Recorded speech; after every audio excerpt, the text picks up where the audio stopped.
A quorum being present, the annual town meeting will now come to order. Madam Clerk, has the warrant been properly posted as required by the general laws of the town of Granby? Yes, ma'am. Select Board Chairman, Mr. Sexton will now lead us in the Pledge of Allegiance.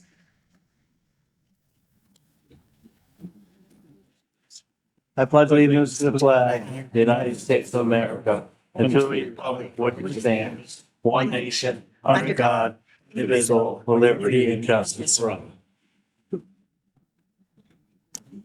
Sitting in front tonight at town meeting, starting at your right, are the Finance Board, our town clerk in the back, our town attorney, our town administrator, and our Select Board. Please raise your hand if you'd like to discuss a motion. When I recognize you, please stand and our mic runner will come out to you. You must state your name and your address before commenting. We have one mic that's working on the floor tonight, so please be patient as she works her way to you.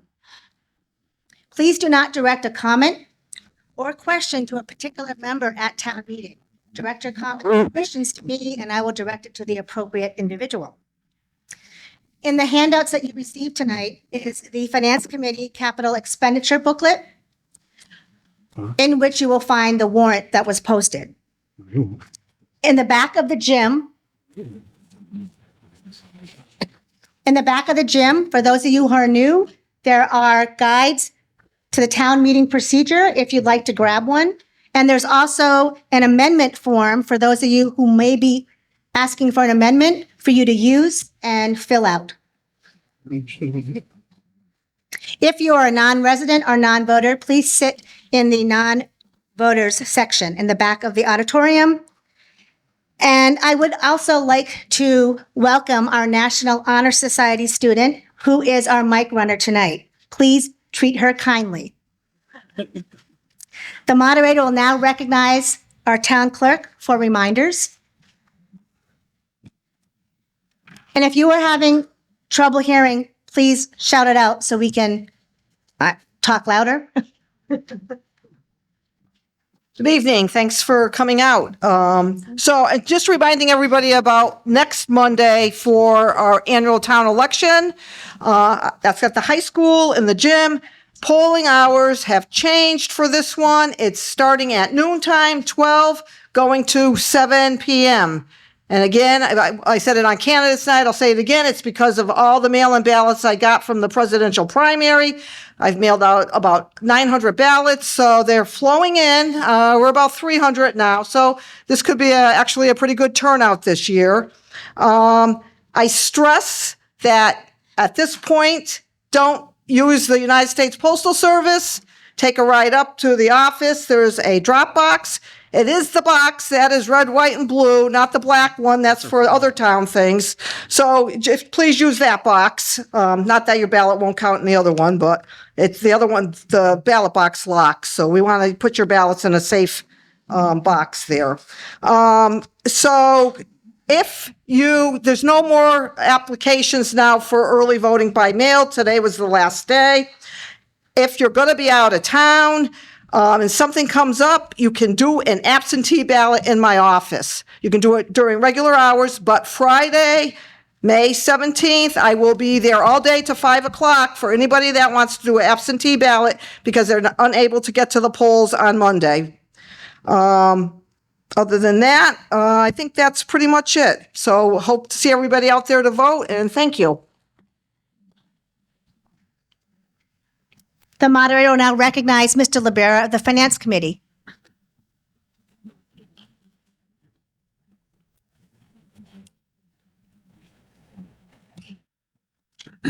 Thank you, Madam Moderator. Good evening, ladies and gentlemen. Finance Committee is going to wait until the next meeting, the budget meeting, to give you our report. But I will say that we do recommend on the articles that are being discussed tonight that you vote in favor of all of them as the way they are written. And that's our obligation under the bylaws to give you a recommendation for everything for which money is going to be spent. Thank you very much.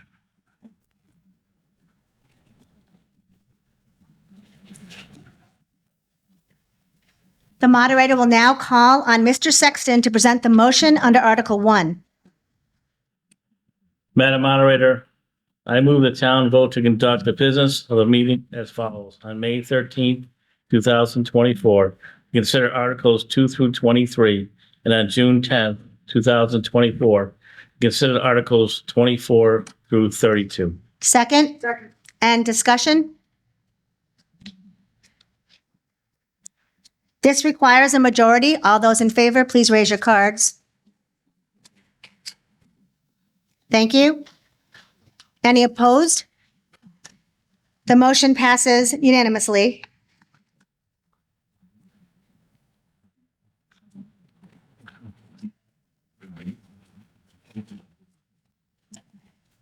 Article 2 is a consent agenda, so I will call for a motion on the consent agenda, and you will hear a short explanation of each article under the agenda.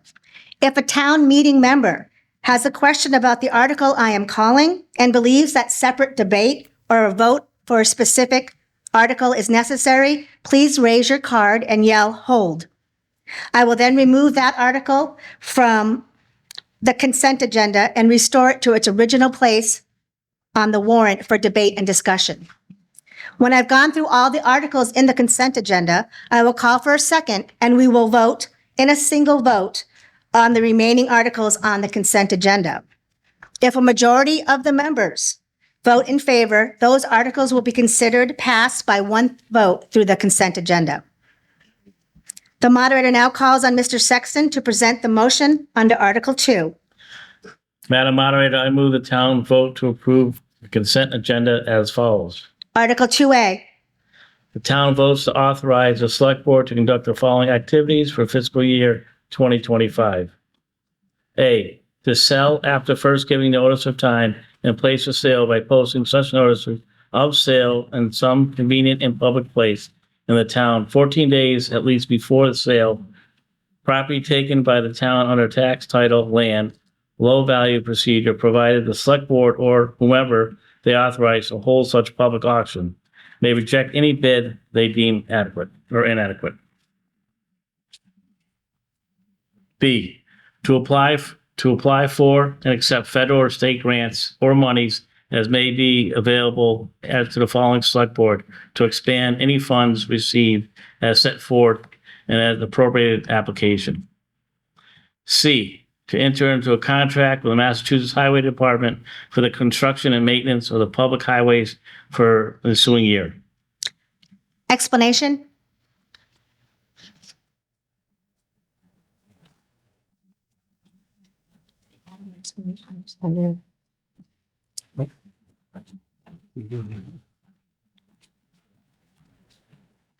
Article 2B. The town authorized the various departments to receive compensation for the services rendered for the fiscal year 2025 as follows. The cemetery commissioners to be compensated for the bylaws of the town of Granby, Volume 2, Chapter 19, Personnel Bylaw, Appendix D, Compensation Plan Pay Schedules to dig graves at a pay rate of Grade 3, Step 1, and maintenance the equipment of grounds at a pay rate of Grade 1, Step 1 in the cemeteries. B, the members of the Board of Assessors to compensate at $15 per parcel for necessary field work and data collection for services rendered in connection with the reevaluation and recertification process involving 1/6 of the improved parcel in town.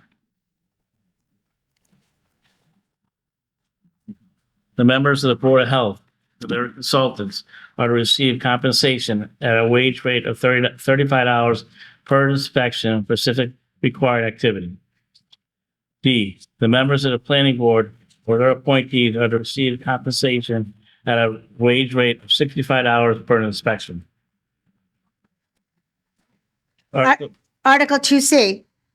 The town vote to authorize Conservation Commission to charge a fee of $75 for each site inspection deemed necessary by the quorum of the commission. Fee shall be payable to the town of Granby Conservation Commission and deposit into the Conservation Hatch Fund. Article 2D. The town vote to accept the following gifts in calendar year 2023 for protective care of the cemetery lots. Natalie buys $775. Linda M. Robar, $775. Carl Elmstrom, $1,565. Betty Ferretti. Fredette. Sorry, my apologies. $1,575. And I apologize if I get some of these names wrong. John and Susan Gohan. Go ahead. On $1,575. Russell F. and Deborah A. Gay, $1,575. Sharon Delaney, $775. Brian F. and Barbara A. Haschel, $6,355. Richard R. and Wanda J. Fields, $1,565. Francis Donovan, $775. John Sullivan, $1,565. Francis Pike, $3,155. Helen Brooks, $775. Kevin L. and Deborah A. Cadu, $1,575. Barbara White, $775. John McGrath, $775. Stephen and Beverly Saborin, $775. Article 2E. Hold 2A, please. Missed that one. Yes.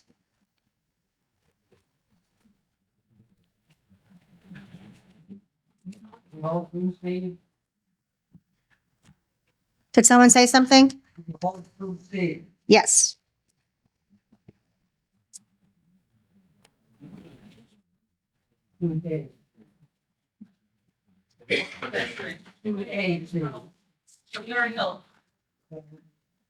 We're holding Article 2A and holding Article 2C. No. And the 2AA Two A. or 2AP? Under Article 2, there's Article 2A, Article 2B, Article 2C, and so forth.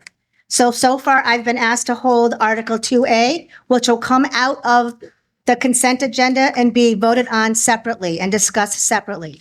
I also been asked to hold Article 2C, and that'll come out of the consent agenda. We are not holding Article 2C now, just 2A. All right, we are now on Article 2E, still under the consent agenda. The town vote to authorize expenditures from these revolving funds for fiscal year 2025 without further appropriation. A, Parks Oversight Revolving Fund, from which the Parks Oversight Ad Hoc Committee may spend 40,000 revolving fund monies in the fiscal year 2025. B, a Charter Day revolving fund from which the Charter Day Ad Hoc Committee may spend $30,000 in revolving fund monies in fiscal year 2025. C, a planning board fee revolving fund from which the planning board may spend $25,000 in revolving fund monies in fiscal year 2025. Article 2E, That's 2ET. well, we have to hold all of them in Article 2E.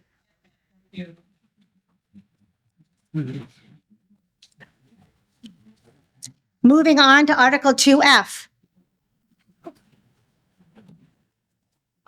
So we'll read the Article 2E separately when it's on its So I own. won't do D, E, and F.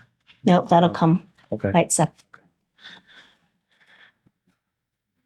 Article 2F. Madam Moderator, the town vote to authorize the town departments to enter agreements in accordance with Mass General Law, Chapter 40, Section 4A, for fiscal year 2025.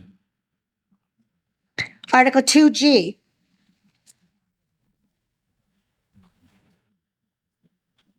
The town vote to allow the select board to appoint a member of the select board to a position that is under the supervision of the select board as allowed under Massachusetts General Law, Chapter 268A, Section 21A. That was 2G. Okay, thank you. Article 2H. The town vote to amend bylaws by the town of Granby, Volume 10, Chapter 19, Personal Bylaw, Appendix D, Compensation, Plan Pay Schedules, and substituting a new Appendix D showing the 9 pay grades and 10 steps that be effective with July 1st, 2024. Article 2I. The town vote to raise and appropriate the sum of $303,000, or $303,052 as a portion shared of the fiscal year 2025 budget for the Pathfinder Regional Vocational Technical High School District.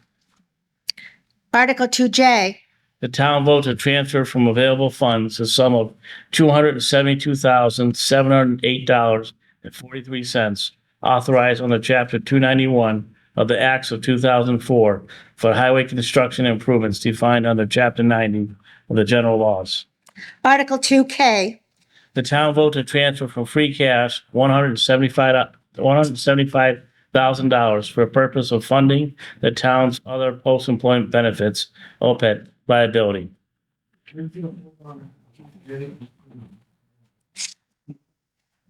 Hold on 2J. All that contain. Okay.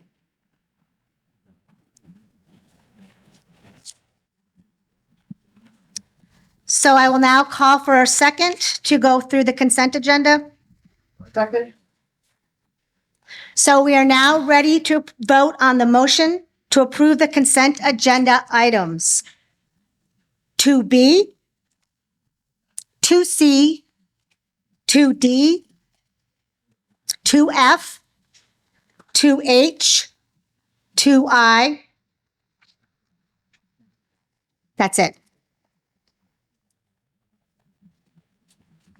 This calls for a majority vote to pass. So all those in favor of the consent agenda, please raise your cards. Thank you. All those opposed? The consent agenda passes unanimously.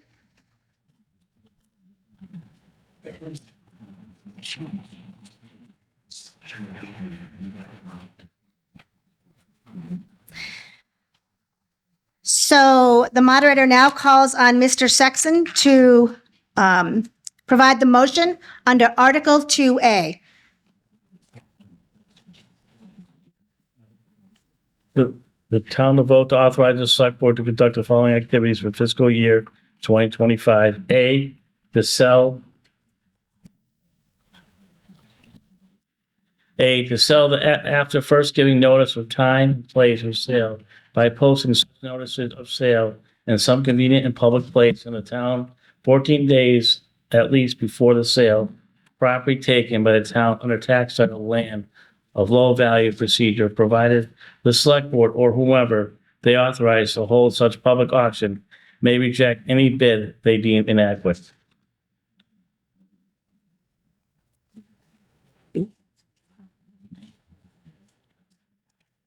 To apply for, accept federal or state grants, monies as may be made available to allow the select board to expend any funds received as set forth in appropriate application. C, to enter into a contract with the Massachusetts Highway Department for the construction and maintenance of public highways for the ensuing year. Second. So now I'm opening up the floor to discussion on Article 2A.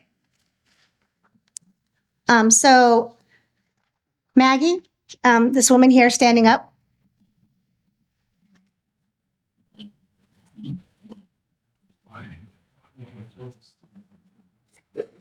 Congratulations. Can I have your name and your address? Madam Moderator, my name is Elle Vandermark and I live at 280 Bachelor Street. Go ahead. I would like to see the phrase and place of sale by posting such notices of sale in some convenient and public place. To more explicitly include posting to multiple places, including the town of Granby website, for broader distribution and greater access. in the town. So what you're asking for is an amendment. Do you want to change the motion as drafted? So, Men, no, that's fine. So you need to put it in writing. Do you have the amendment worksheet? Do you have it written out what you want changed?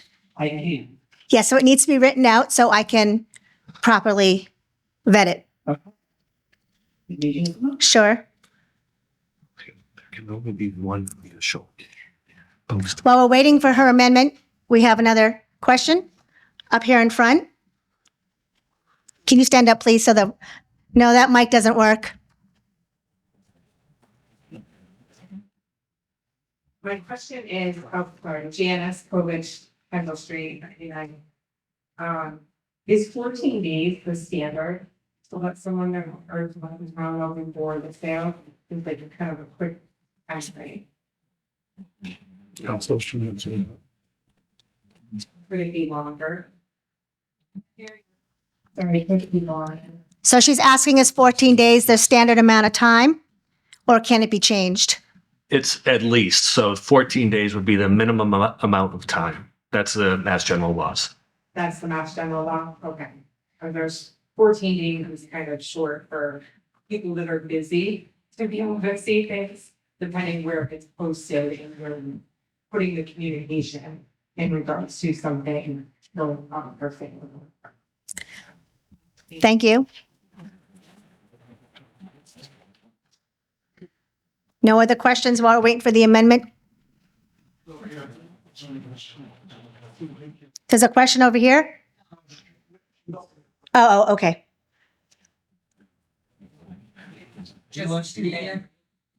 We're on all today.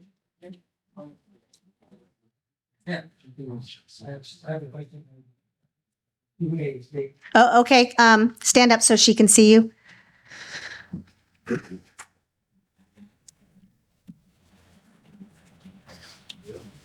Wish them right. I have a question.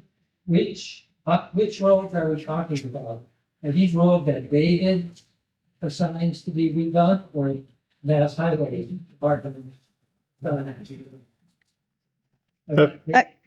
Street that needed to be paved, We're in Article 2A. AC. Oh, Chapter 90 funds are issued through the Massachusetts Department of Transportation. So we enter into a contract to accept the authorization on an annual basis. It's up to David to decide what streets are going to be repaved or milled and overlaid based upon his program that says that a road is now due to be repaired. Yeah, I'd just like to make a suggestion that for years, Dufresne's parking lot and road are ridiculous with the potholes. It's gravel. Can't the driveway, parking lot be paved? Not with Chapter 90 funds. that's not. Yes. Well, why isn't it done? Okay, so that's outside the scope of this, what we're talking about here.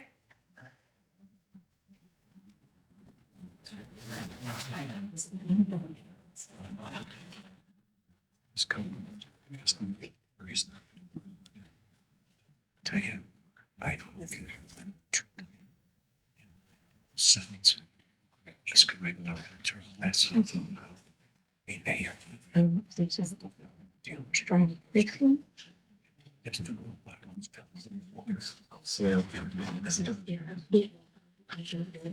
For the other side, and it's.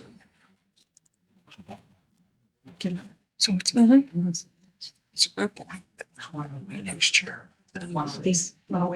Just there's 160, 320.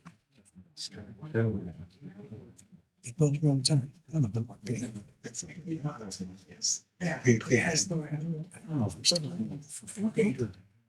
That's the time I had a career.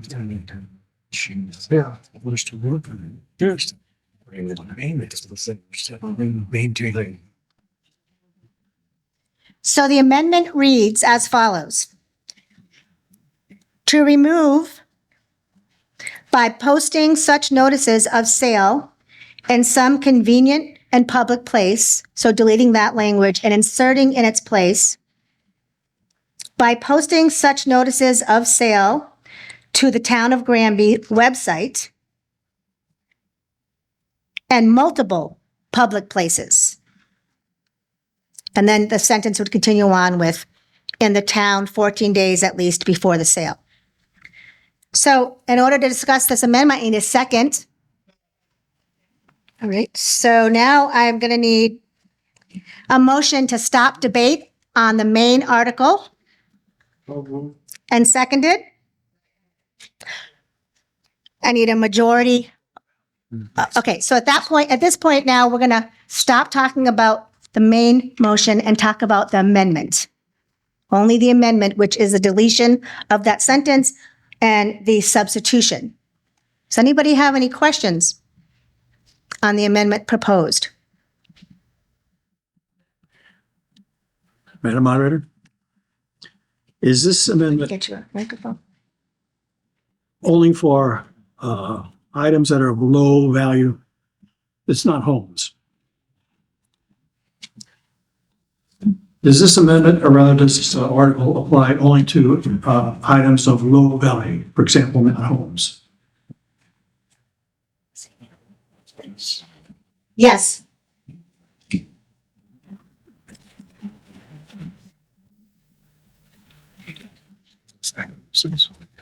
No other questions? Oh, go ahead, stand up, please, so she can, wait, first, yeah. So it has nothing to do with house store.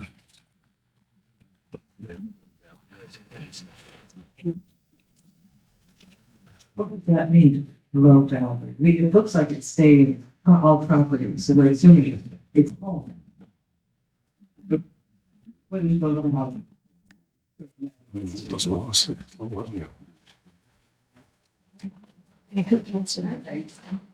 What else have we do? Let's see if the master in the law says what low value is. Give us a second, we're looking it up.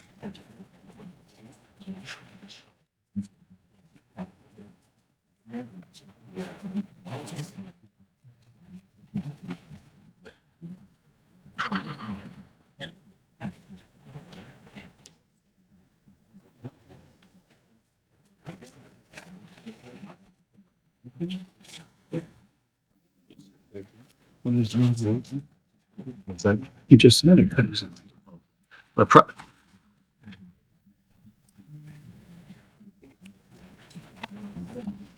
Brian O'Toole, Town Council. In terms of definitions of low value, as you can imagine, Massachusetts general laws typically doesn't have a bright line definition of what low value is, but one could assume, I don't have case law right in front of me, unfortunately, on the computer, but if a sale couldn't, let's say, carry the property, whether it's to pay taxes, it would be more of a burden for the town to carry. I think that would be a fair aspect of low value. And one thing just on the posting notice, Mass General Laws also does state that there can only be one official location of posting of notices. So it would be important. I don't believe that the town has adopted a bylaw, which we won't be doing here tonight, to appoint the website to be the official place of posting. And it would be that place that would rule of the language that is in it, so that one cannot simply rely on an unofficial method of posting such as the website at this time. Do you have a follow-up question? Hey, Maggie, Maggie, you can stay up front here. So in both municipalities in Massachusetts, they've adopted, yes, posting at their city hall or town hall, but also means in the bylaws already. They also have it also on the website, maybe together. Is it possible to just amend it? That's what I just The made. website, so that's something that Okay. the first official place is town hall, and to include multiple other locations, including the website. Well, I think that's what the amendment says. So it said by posting such notices of sale to the town of Granby website and multiple public places. So maybe it should say town hall. It would be more official to say the town hall and a multiple places and the website and multiple places. It sounds like you're saying you can't say that. Website, right? Not at all.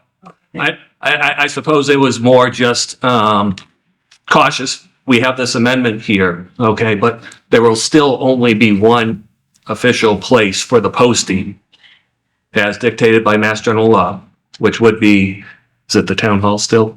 Town clerk's office. Which would be the town clerk's office. So if there's any discrepancy between what is either posted for whatever reason, mistake, or it changed, it would be still be important that you go to the town clerk's office to make sure that you know what is officially posted by the town. I think the issue for a lot of us is frustrated that we can't get information without driving to the, and there's just so much information we're trying to find these days, and we can't find it because who's posting? We don't know who's posting, we don't know how to get things posted, so long as there's an effort, so long as duly noted, there's something that's happening here, we will appreciate it. Thank you. Thank you. Any other discussion on the amendment? I have a question.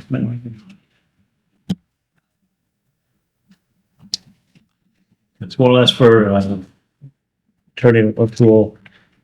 Changing these, what they're asking to change right now, does that meet the law still at this point? Certainly. Okay. We would still be required to, I would imagine that,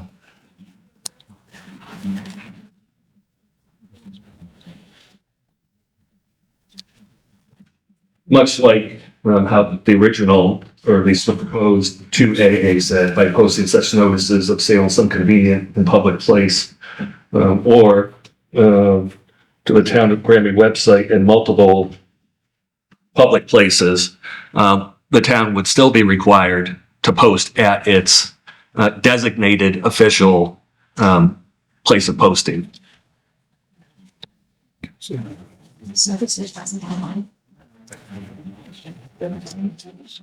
I think it just has to have say. Basically just the website. No, public places, or it's in convenient public place.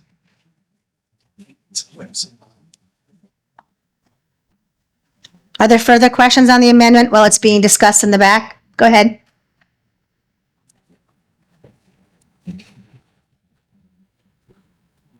Rich American, that's what it could. Should it say and with the website instead of or? I mean, it's not a choice, it should be both. It shouldn't and the website. Right. It does say, and Mr. Damaraki.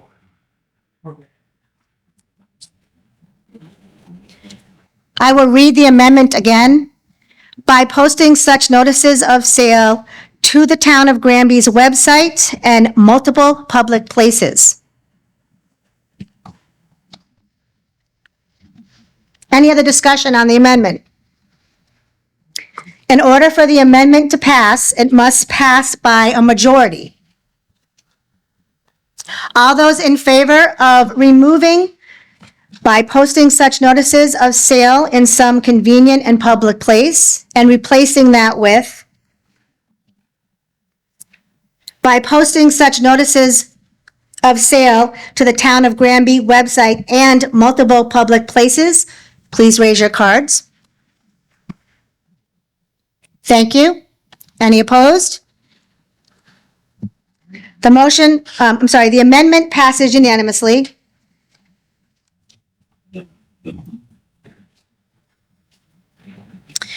So now we're going to open up discussion on the main motion, which is 2A, as amended. Motion to approve. Second. We already had the second. So if there's no more discussion on 2A as amended, no more discussion, then I will call for the vote. It must pass by a majority. So all those in favor of 2A as amended, please raise your cards. Thank you. Any opposed? The motion under 2A as amended passes unanimously.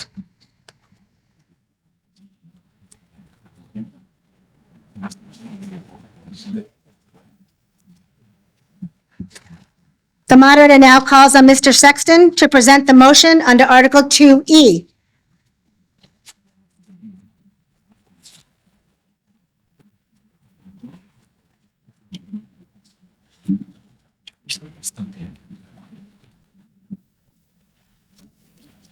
The town vote to authorize expenditures from these revolving funds for fiscal year 2025 without further appropriation. A Parks Oversight Revolving Fund from which the Parks Oversight Ad Hoc Committee may spend $40,000 in revolving funds monies for fiscal year 2025. We already held it. Now the whole motion's being read again. We'll get a second, and then I'll open the floor up for discussion for 2E, A, B, C, and D. You guys are making me work tonight. B, a Charter Day revolving funds for which a Charter Day Ad Hoc Committee may spend $30,000 in revolving fund monies in fiscal year 2025.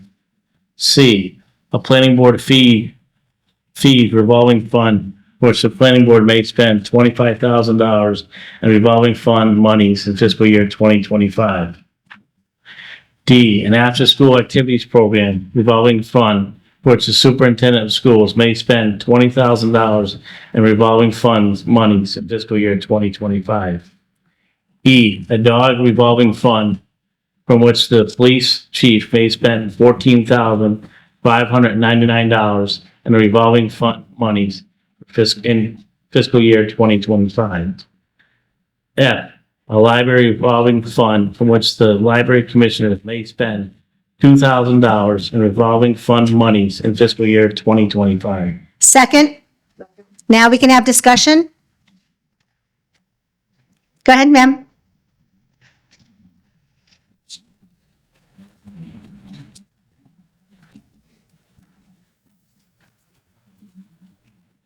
Can you help us understand and explain the types of expenditures the planning board would authorize under C, a planning board fee revolving fund from which the planning board may spend $25,000 in revolving fund in fiscal year 20. We will when you give us your name and address again. Falcon Road, 280 Oxford Street. Thank you.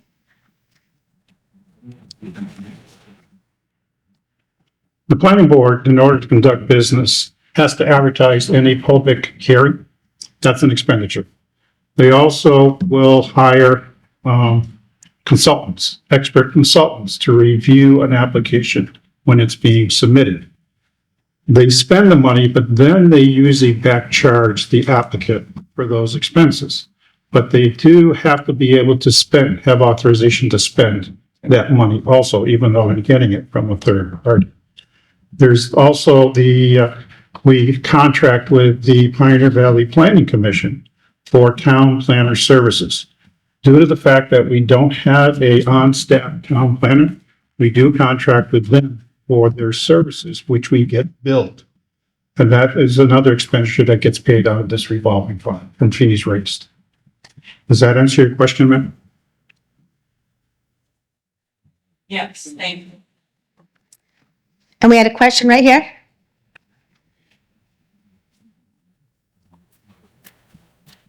Dennis Holmes of 39 Chickpea Street. On the Parks Oversight revolving account, do these funds come through the general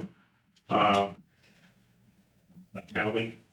Or is that from fees that are collected for bring use and things like that?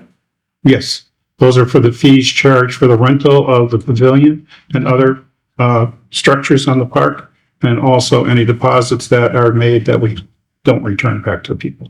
Could I have a follow-up? Sure.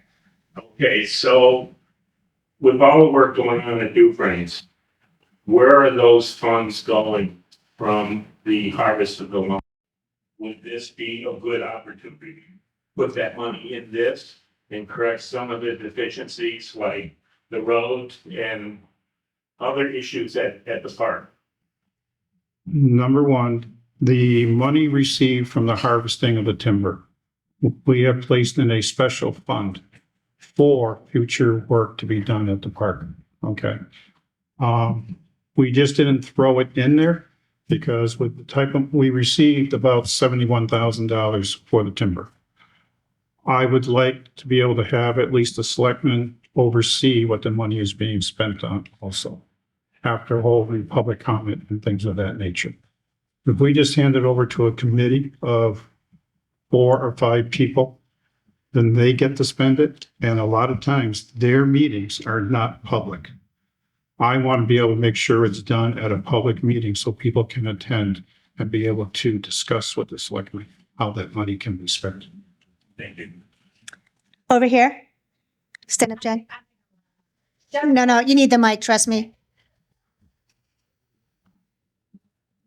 Jennifer Bartos, 97 Porter Street. I have 2 questions.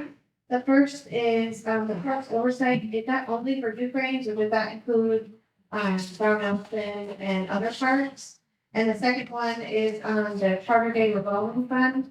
As I understand it, I don't believe we're having Charter Day this year. And I know that we had appropriated money last year. I think it was $50,000. And I'm wondering, where did that money go? And if we appropriate again, does that then mean they have 80,000 or did they lose the 50,000? All right, question 1. Number one, these are not appropriations into the account. These are giving them spending authority to spend money out of these special accounts. So 50,000 that was authorized for fiscal year 24 was just saying they can spend up to $50,000 from the amounts that are currently sitting in the account, plus any additional revenues they raise over 24. Because they didn't hold the event, chances are the amount that was in the account as of July 1, 2023 is going to be the same for July 1, 2024. They don't get 50,000 added to them. They just received spending authority to spend up to that amount. Same thing with the 30,000. It's giving them authority to spend up to that amount. It's not giving them X number of dollars. I appreciate the clarification. And my first question about the parks. Is it just for Dufrane or? No, it's for all the parks. That would include Brown Ellison. Actually, there's Cooley Park off of Burnett Street, and there's other parks throughout town. That's why we call it a Parks Committee. Originally, they used to be called the Dufrane Ad Hoc Committee, and everybody thought it was just spent on Dufrane's, but there are multiple parks throughout town that this committee can spend money on. Thank you. Any other questions? Go ahead.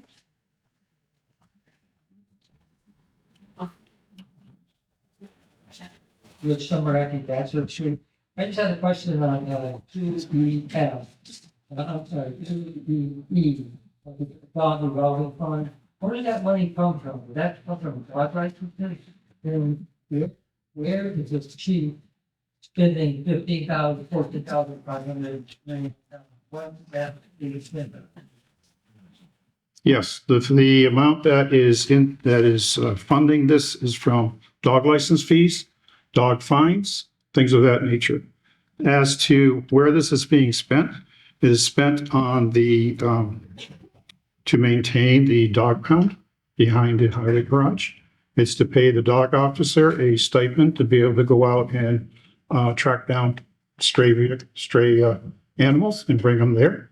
It is to pay for if an animal has to be put down, if an animal needs medical care, things of that nature. There are expenditures. It's for the phone expenditure for the dog officer to carry the town phone so we can contact that individual when their services are needed. It's just the basic type of expenditures for a regular department.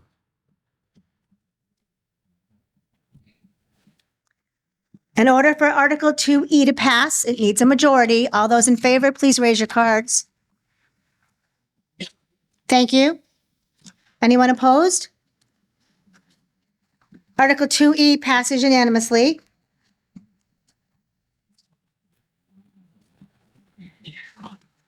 The moderator now calls on Mr. Sexton to present the motion under Article 2G. Madam Moderator, the town vote to allow the select board to appoint a member of the select board to a position that is under the supervision of the select board as allowed under Mass General Law, Section Chapter 268A, Section 21A. Second? Any discussion on Article 2G? Go ahead, Elle. But you still have to say your name and address, please. Elephant Park, 280 Oxford Street. Can you explain to us and give us a little more detail on what it means to appoint a member of the select board, and I hope to a position that is under the supervision of? There's certain committees that fall under the purview of the select board. For instance, you have Charter Days Committee that falls under the direction of the select board. The select board appoints people to that committee.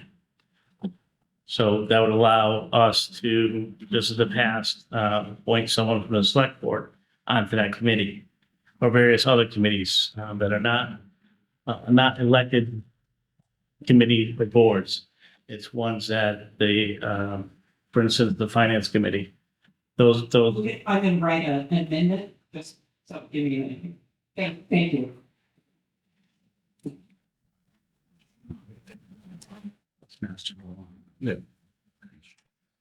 Brian O'Toole, Town Council. The reason for this article here is because it's essentially taking verbatim from Mass General Laws that gives the authority of the select board to appoint one of its members to a committee that may be under them.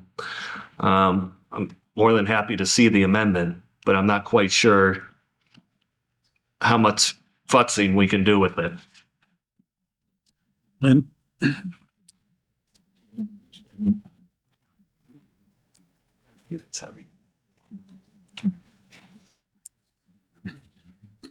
Excuse me, John Lavera from the Finance Committee. The Finance Committee basically asked that same question when the budget came out in draft form for us to take a look at. And the explanation we got was, as you've heard, but I think the key thing is that since it's a committee of the select board is the one that supervises the committee. This gives the person who's on the select board a possibility of being on the committee, even though they're going to be supervising themselves. And that's really the only complication of it.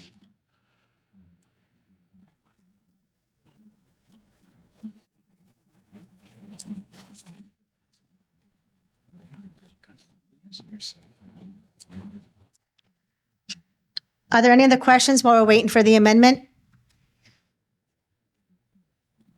All right.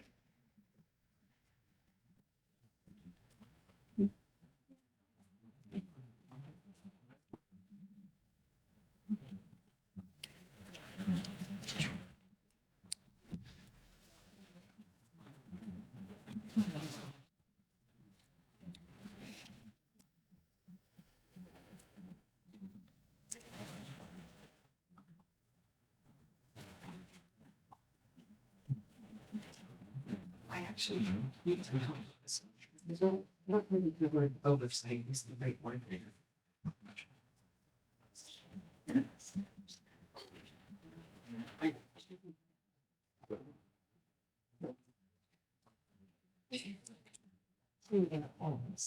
Yes.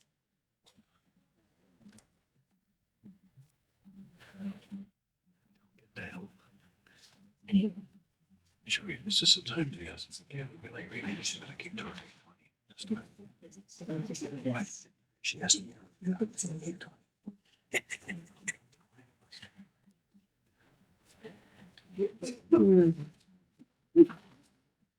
Let's change this one. Which is the person that's person.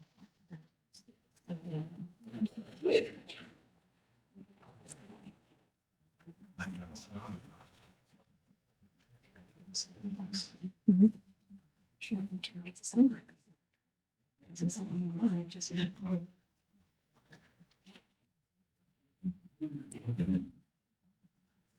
the legal and I'm not able to use as speaking.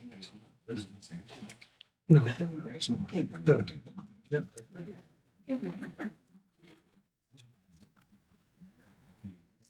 So then the amendment says, Article 2G would read as follows. The town vote to allow the select board to appoint a member of the select board to a position, and this is the new part, on town committees for which the select board serves as oversight,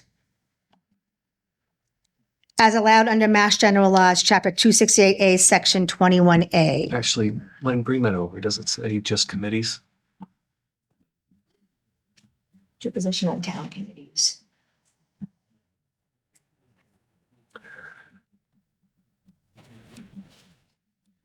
Commissions, boards.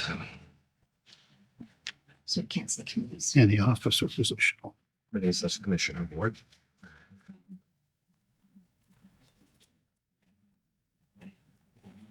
I believe the amendment as written would fall afoul of section 21A. We've limited it to simply commissions while the statute dictates commissions or boards. What the original article does is asking permission for the town as required under 21A with town meeting approval to accept that provision of 21A. I think it's an all or nothing proposal. So either we accept Mass General Laws, Chapter 268A, Section 21A, or we do not. In which case the amendment is out of order because it's limiting Mass General Law. So we can't accept the amendment.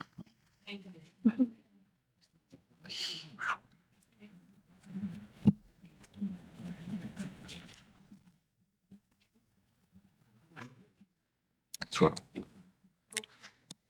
Discussion in the back? It's coming.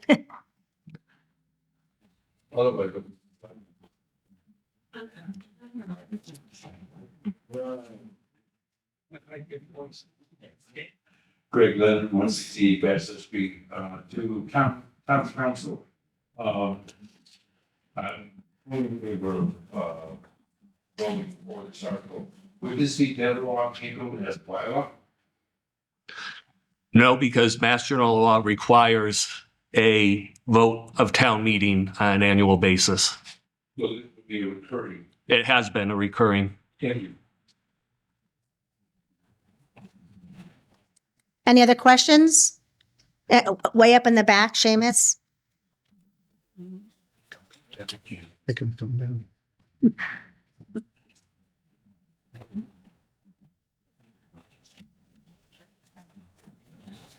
Shanice Conley, 21 Barrington Granby. I have a question on the article we were just discussing. I asked everybody in favor to please vote on the article we were just discussing. And vote as it was originally intended. The article we were just discussing a couple minutes ago, it was just amended, could not be amended, I am going to have to vote on that, as of right now. I think we are ready to vote on Article 2G. Yes, correct. All right. So for Article 2G to pass, it must pass by a majority. So all those in favor, please raise your cards. Thank you. Any opposed? The motion under Article 2G passes unanimously. The moderator now calls on Mr. Sexton to present the motion under Article 2J.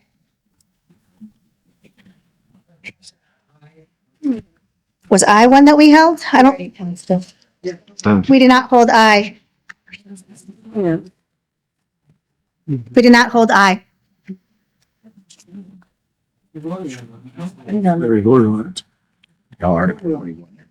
on I. So I said J. Yeah, we did.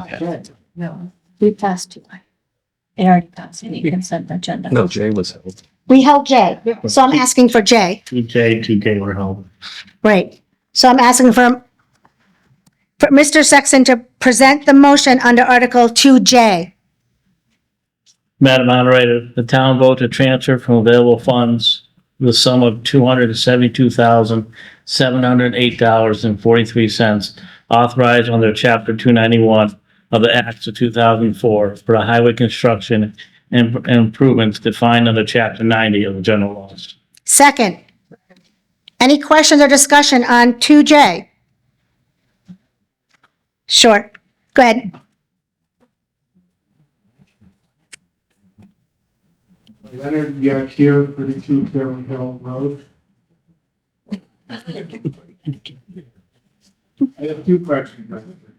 The first is, just generally knowing, I would like to know which roads are we talking about specifically? Can we prep? Will the town be funding or appropriate or using monies towards private road in Granby? That would be Dave DeRocher. Right, so that would fall under Dave Roger. Can you hand the microphone to Dave? And then he'll give it back to you for your second question. Chapter 90 is pretty specific. We cannot do any work on the private roads in town. And all of the roads that we do apply to work for have to be approved by Mass DOT in advance. It takes us a little time to get through that process, but the next road we're going on is East Street, it's coming up to advertise. And we're planning on doing that over Memorial Day weekend. Thank you. And the other question is, where we live on Ferry Hill, when we leave our property, we like to walk. And we come out of our property and we enter the road and it's a blind curve over a hill.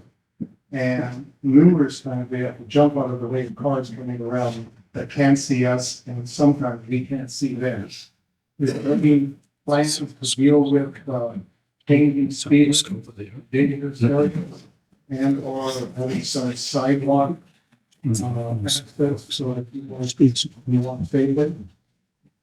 Can you answer that? There are other things, certainly for Berry Hill, we know it's a very narrow street, it would involve land takings, all of which we don't have the money, we barely have enough money to try to keep the roads passable for everyone. That kind of improvement would require extensive funding, maybe grants from the state. With flag or something, but they're few and far between. Wait, does someone else have a question before we give it back to him? Continuation. Yeah, just continue. Yeah, well then, how expensive would it be to have a sign that is $25 per hour versus $35? Is that considered an improvement? So, Even if we cannot just sort of random speed coming up, we have to get. That's bad. And typically, what's one of the others that put, putting out there to monitor speeds, the 85th percentile, 85% of people are going faster than speed limit could be, not necessarily down. So you've got about, it's not close to speed limit now, the reasonable and appropriate speeds are sometimes lower. Which you can speak to that, and of course, those, you know, the not,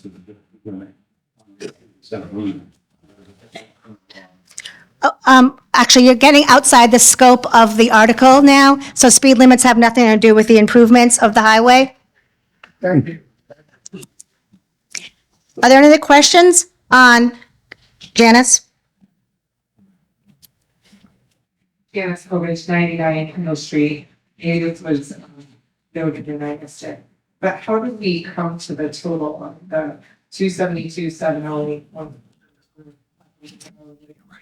That amount we really expense.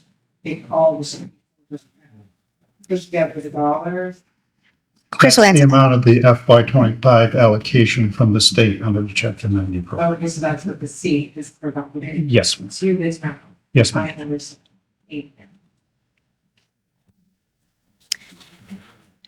In order for the motion under Article 21 2J, sorry, to pass, it must pass by a majority. All those in favor, please raise your cards. Thank you. Any opposed?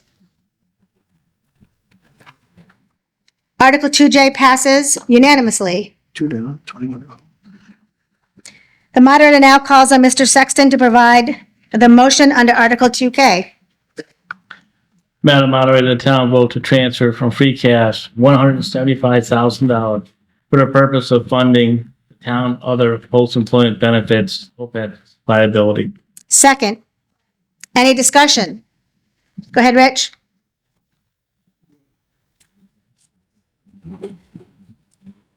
Rich, let me recognize this street.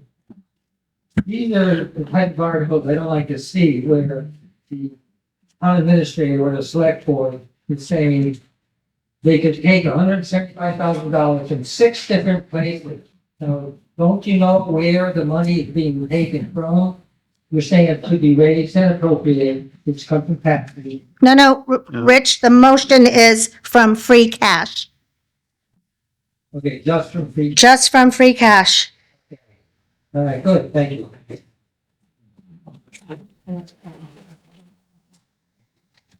Any other questions? Janice? So just my question, the way I read it, it says transfer from available funds, transfer from stabilization. fund. Because you're not reading the motion, you're, Okay. So, The other sheet. oh, okay. Okay. Ma'am, what you're reading is the warrant. And what a warrant does is warn the people what's going to be addressed. When the warrant is posted, we haven't identified the true funding source for that article. So we're saying it could be borrowed, it could be coming from an available fund, could be paid through taxation. Once we start going through the budget process, myself and the finance committee is when we start identifying the exact funding source for these articles. Okay. Thank you for that. in order for the motion under 2K to pass, it must pass by a majority. All those in favor, please raise your cards. Thank you. Any opposed? The motion passes unanimously.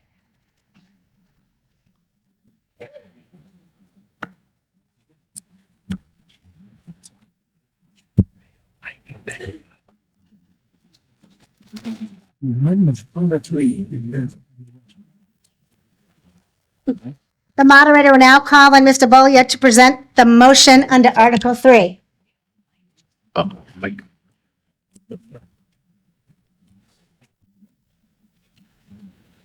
Madam Moderator, I move that the town vote to transfer from free cash $86,000 and $86,072 for the purpose of funding the purchase of a pickup truck with plow for the public building department. Second, any discussion? Mr. Carrier's here. We'll talk Jeremy first, and then I'll get to your question. Jeremy Carrier, 2 Phillips Circle. Also the supervisor for the building maintenance department. What we're looking at doing is actually replacing the 2008 Ford pickup truck that we currently have. That is obviously outlived its useful purpose. We replaced a lot of parts on it, it's cost a lot of money, and at this point, it would be more prudent to actually replace the vehicle instead of continuing to put more money into it. So we would be putting the old truck up for auction and then. Thank you. Mr. Hool?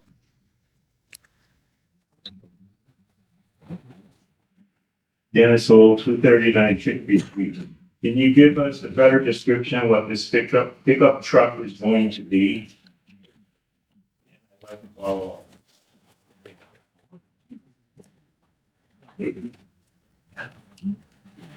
The pickup truck would be a single cab F-350 Super Duty pickup truck.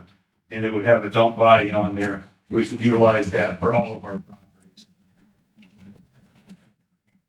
It's a gas. Do you have a follow-up?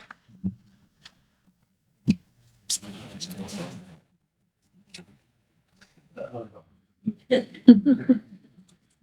don't have. Dennis Wolf, 239 Chicopee Street. We're getting really crazy with vehicles. And when we get to the highway, you'll see a spiel that I'm gonna do. I went to police today and got an actual price on a pickup, a 1-ton plow package, Fisher plow, tow package, the whole 9 yards. It's an SLE body, and it comes in at 59.4. I really think we need to start sharpening our pens here, because when I get to the highway, I have some astounding facts. But I think we need to reject this, but then come back with a sharper pencil. Thank you. Janice and then L. Hi, Janice Povich, 99 Coast Street. I just have two questions. One is, do we already have pickup trucks with plows that we utilize, other than the one that we are looking to replace? Yes. Yes, we do have mobile pickup trucks at this time that we utilize. Of course, we have more than one staff member that will do the plowing for all of the facilities.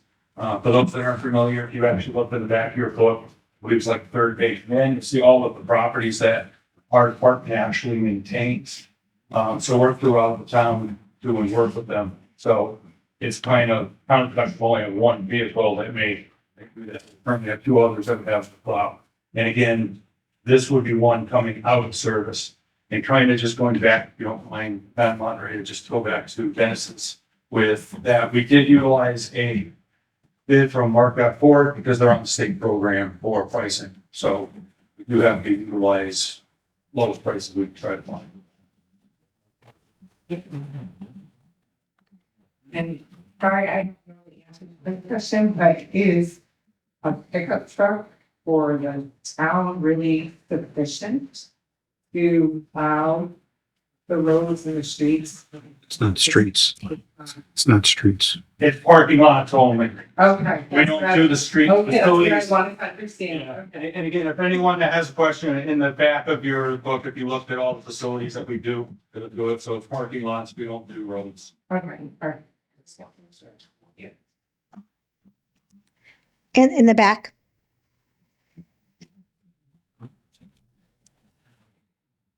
Oh, and Mark, wait, I heard you reference bids.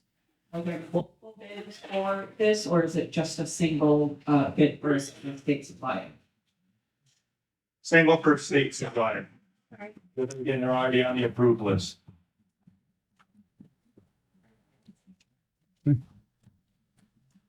And I move that we have multiple bids. What is that requirement? And I move that we have multiple bid competitive. That's outside the scope of the motion. The motion is asking the town to vote from transfer of free cash, 86,000. So the process has already been done, the bidding. It's $86,000 for the purpose of funding a pickup truck. So that would be out of order. It's outside the scope of the motion So we would just vote.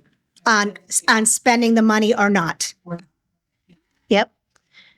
I would like to advocate that we vote against this and begin whatever process is necessary to engage in a competitive bidding. A gentleman in the back, you can stand up. We go off the state bid list. I know. No, oh, you passed him, right here. Nick Robinson, Public Works Pleasant. My one question would be, how many other vehicles in your fleet have dump bodies? One, Did you hear him? And that's not the one being replaced? no, it is not. Rich?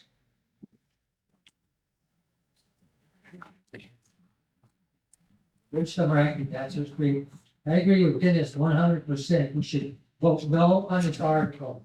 To say that the state's low bid is 80-something thousand dollars, when you could get a comparable vehicle for 50-something thousand, it's ridiculous.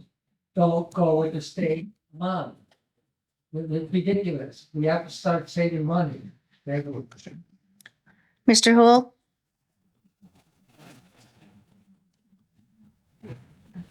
Dennis Holt, 39 Granby Street. Chris, do we have to go with the state bid? We can go out. I remember when I was fire chief, we could go wherever we wanted. Issue with the state bid is they're available sooner. I don't know if things have changed. But I actually got a actual printout on what a vehicle is. And to go 30,000. Dennis, I believe that you probably did print something out, okay? I'm sorry. I believe you did print something out, okay? I do believe that. The issue is the state bid list is usually used because they've already met the 30B requirements. If we go out to bid because it's more than $50,000, we have to issue an RFP. We have to have a generic type of description. It can't be a Ford. It can't be a Chevy. I'm just saying, I'm just letting you know. We have to make it so generic that Chevy, Ford, GMC, Toyota, whoever can bid on it. Okay? Can I ask one question of you? Yeah. Does that bid include a dump body? This one in particular, no, because under the, well, No, Dennis, I'm letting you. oh, okay, well, I see Jeremy going. I'll invite Jerry. Dennis, I'm answering your question. I just asked you a question. Okay. We're not looking there. Because when you see a warrant article, it just says pickup truck. Mm-hmm. Okay, it doesn't go into details. I assume the pickup truck, 8-foot bed, towing package, plow, and that's what I got a price on. What you can do is I prefer to see an RFP. So you can go to the major dealers, and I do know the company that I went through, they sell to other communities. So they've got to fall under the 30B requirements. The 30B requirements just says you have to get at least 3 bids. Okay. That's all they say. All right. Okay? I And recommend we go through an RFP. Thank you. And so you're recommending to vote the motion down? well, Madam Moderator, can I answer the question? Sure. Yes, we can still issue an RFP, Dennis. But we still have to have a dollar amount to know what we're going with. Are you making an amendment to lower the dollar figure? Are you against the purchase of the truck or the dollar figure for the truck? That's the question, because if you're just questioning the dollar amount, you can amend the article to a lower dollar amount. Yes, I would like to see the dollar mark go down. What I am recommending is that we shoot this down tonight and come back. We're probably gonna have a special town meeting between now and next year and bring it up, sharpen the pencil. And hopefully they can go out with an RFP and get some better pricing. That's all I'm asking for. Thank you. Mr. DeRozier? This isn't my department, but any longer, but I can speak a little bit about that truck. What you don't understand by shooting them out of the town with the cost of the town in repairs, that truck was a 2008 Our department broke it for, you know, and providing, bagging ground, wouldn't pass a sticker. And we can't pass a sticker on those vehicles, we're not service, or we're not able to be in that. That particular truck, right after, it was requested years ago to replace that one. Right after that was turned down, we had to spend $10,000 on an engine on that truck. Our department had to do brakes on the truck. We probably spent nearly $20,000 on a whole pickup truck. Deferring the maintenance, deferring the purchase price doesn't necessarily mean you're saving on down. Really be careful on the article. We try, I want to see our taxes be as low as possible, but sometimes you got to look behind the scenes. Mr. Leonard?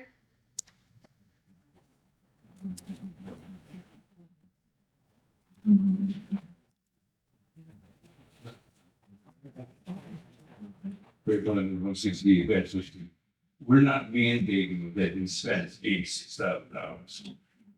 We're approving a motion that he can spend up to $86,000. I think that needs to be considered. So Madam Moderator? we have somebody right here, and I'll get to you.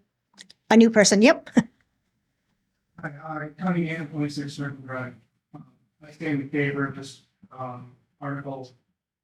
In no disrespect to the gentleman in front there, but you can go on any website and mark out there for mobile government issue dealers and a baseline, real wheel, no body, no rear body on it, F-350, in between $65,000 and $70,000 per base model. By the time you all fit it, you're gonna be up there to that price. Bed, lights, everything, money. So unfortunate circumstance with the economy these days, with a lot of the facts of the prices of. Mr. LeBaron would like to speak behind me in the Finance Committee. An additional point about the $86,072. This is money which is being taken from free cash. If this article is voted down, just because we want to spend less money, that there's a possibility that we'd be trying to bring this up at a town meeting, a special town meeting in next fiscal year. Then a later article where we put money into stabilization funds would have to be amended to add this $86,072 to it. Otherwise, this $86,072 disappears on June 30th. Thank you.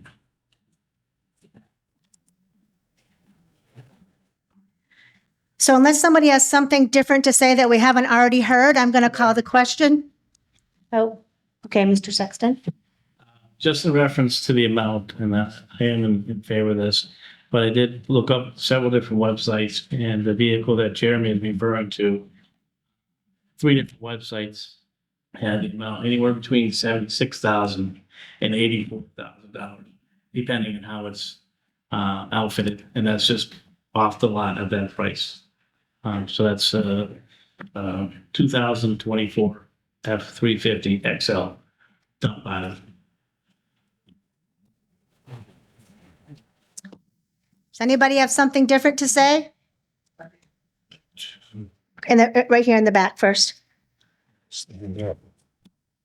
Then who said I do? See that at your road drive? I think you said that when you sent out the request for proposal at three bids, was this the lowest bid or?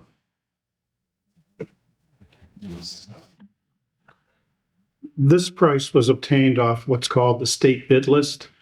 What happens is the state on an annual basis goes out and solicits bids from various manufacturers. And what happens is they eliminate the need to have to go out and do the bidding process because they've already done it for us. So they have already done a competitive bid for these various vehicles that they have listed under their state bid list.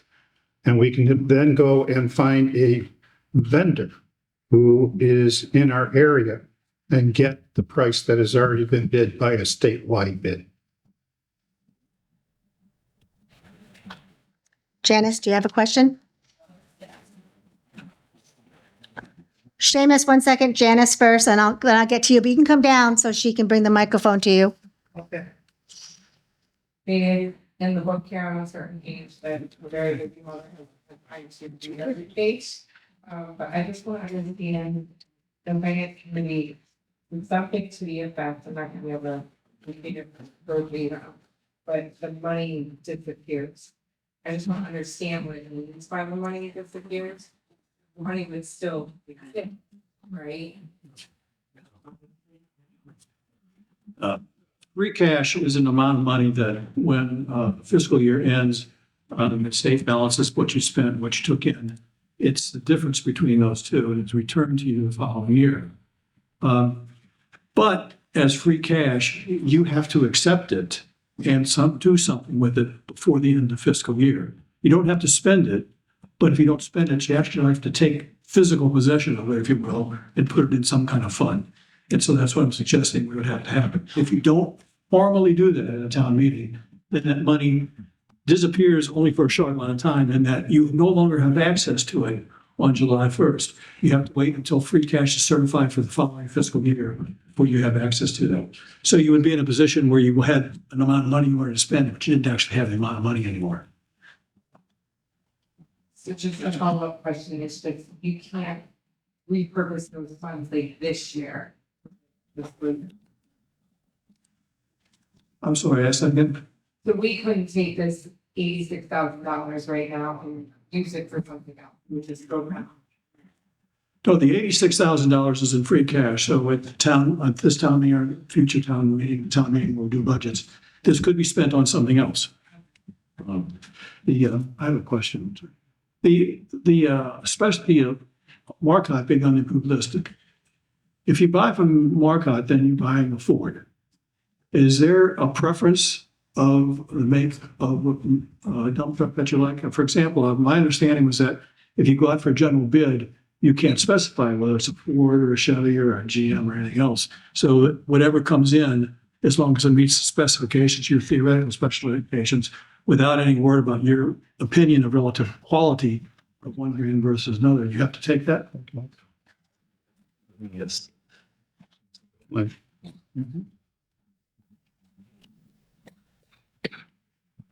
To answer your question, John, actually, Dave Rozier and I had this discussion a few years back. If we start going out and getting Chevys and Fords and GMCs and Toyotas, for him to be able to maintain the vehicle, he now has to carry parts for Chevys and Fords and GMCs and Toyotas on his shelf. We decided that it would be better to try and limit it to one make of vehicle off the state bid list so that he has enough room to carry the parts to fix all the vehicles in his fleet. Madam, You have a question? I have a comment on what the finance committee thought about it. I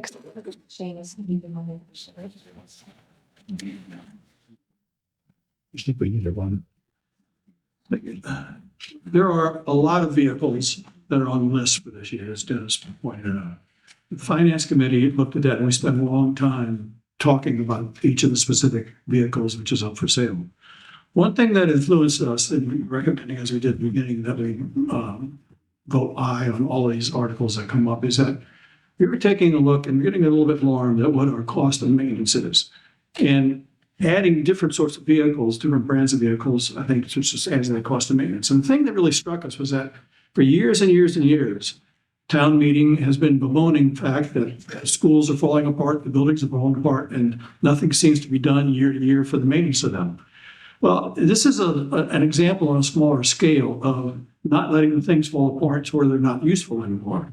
And that's what happens when you let the trucks and the other vehicles go for such a long time that you're stuck with them all of a sudden falling apart while they're on the road. You've got to do maintenance, whatever else. So that was one of the reasons that contributed to us saying that we recommend that you vote for this article. Thank you.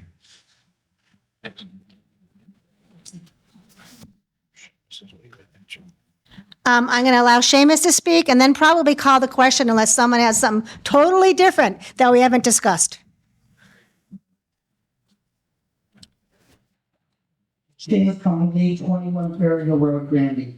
I asked that the amended article for free cash under Article 2K be $10,000 less, 76,000.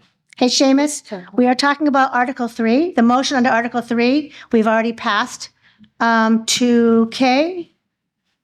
And well, we're talking about an $86,000 truck, right? Article 3. Yes. Suggesting that it be. He's reducing it by $10,000. So you'd like to amend the amount of 86,000 down to 76,000? Correct. All right, can you write that amendment out for me, please?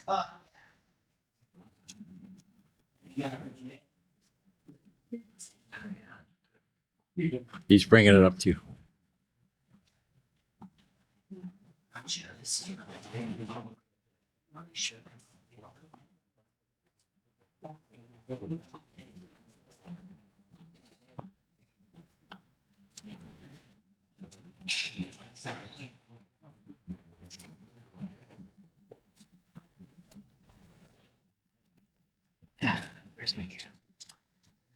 So I have an amendment here that is asking to change the amount of free cash from $86,072 to $76,072.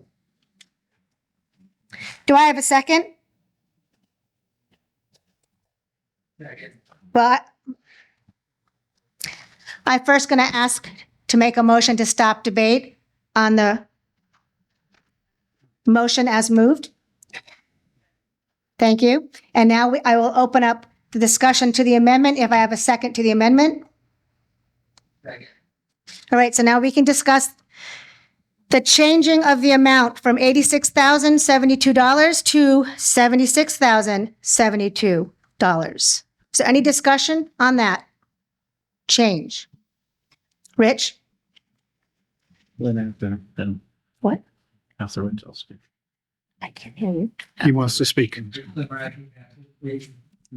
really surprised that the finance committee, on the remark that they just made, they kind of scared you to say that if we don't vote for this article, that the 86,000 may be lost.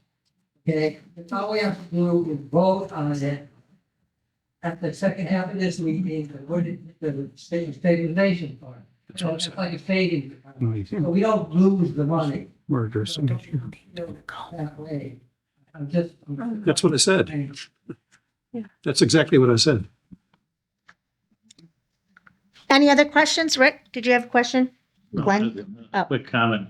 I would vote not favor this amendment just based on if a vehicle costs more than the $76,000 that he's referring to, then we couldn't purchase that vehicle. And then, as I said, I looked on a couple websites. Those $76,000 was the least one I found, and that was just a regular dump body without a plow or anything on it. That's fitted, so I recommend that we don't do that amendment. Gentleman in the back here.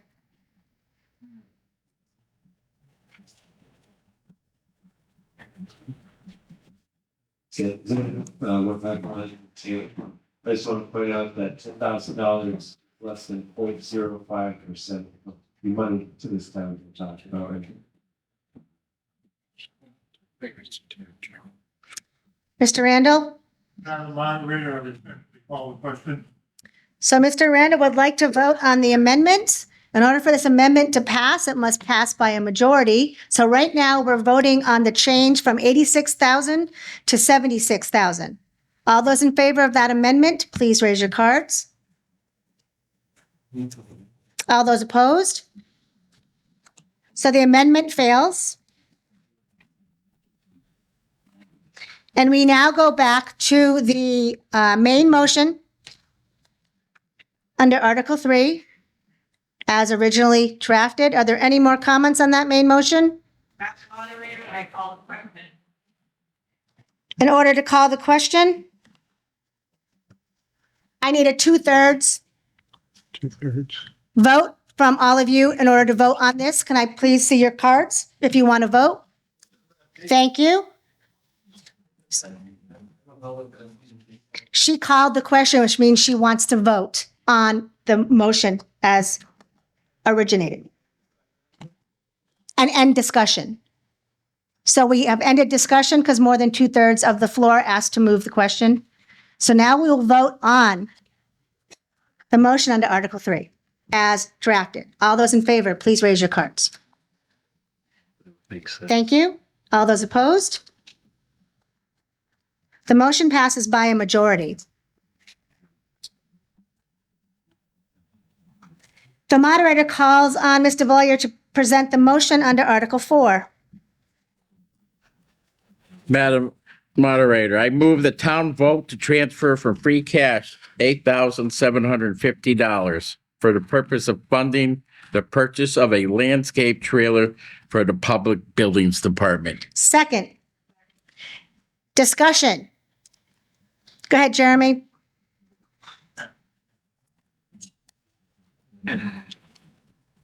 Jeremy Carrier, 2 Phillips Circle, maintenance supervisor.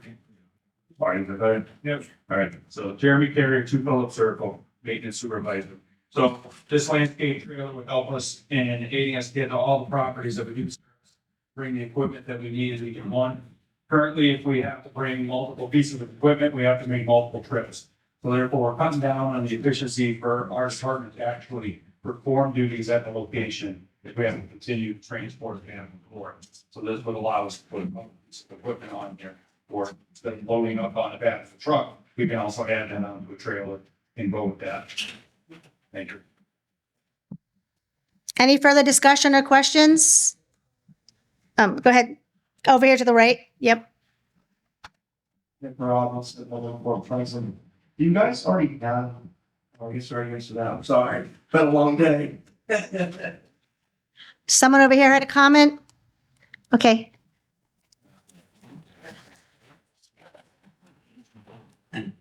Like Coach Pet, 24 West Street, right next door to you, Granby. I saw you painting up that beautiful little trailer you got over there, not so little, that won't serve your needs. Didn't want to call you painted it.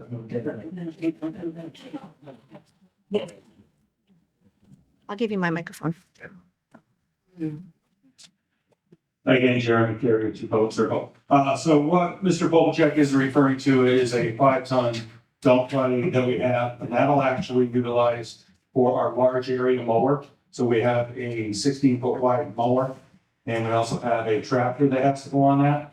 So again, we're able to put those pieces of equipment, but 0 turns, push mower, all our other equipment, we're not able to. We'll also do this on that, but we don't have any type of side rails, any type of things that will help pull it down. So we have to use multiple straps on things if we're trying to put it on a flat bed.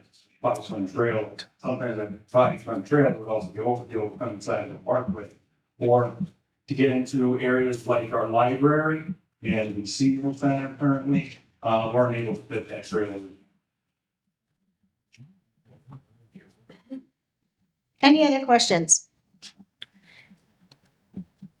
In order for the motion to pass under Article 4, it must pass by a majority. All those in favor, please raise your cards. Thank you. Any opposed? The motion passes by a majority. The moderator calls on Mr. Vollier to present the motion under Article 5. Madam Moderator, I move that help. I move the town vote to transfer from free cash $17,856 for the purpose of funding the installation of insulation and space heater in the Carnegie Pavilion for the Public Buildings Department. Second, discussion. Jeremy, over here again. Jeremy Gary, Circle, maintenance supervisor. So for those that don't know, the Carnegie Pavilion is now a garage behind the old library building. Maintenance has been using that for approximately the last 5 years. We're trying to do repairs inside it, trying to maintain equipment. Very difficult to do. Summer months when it's extremely hot because it is uninsulated, it's really hot. Winter, we're freezing there. There's absolutely no insulation, no heat. The other thing is we have the large 16-foot wide Toro mower that we can put a snow blower on that helps us do the safety complex in the winter. So to be able to store that in there, we'd like to have the heat work. Otherwise, it takes us about half an hour to actually heat the diesel engine up in there and be able to move it because it derates down to more levels. Thank you. Any further questions or discussion? In order for the motion under Article 5 to pass, it must pass by a majority. All those in favor? Thank you. Any opposed?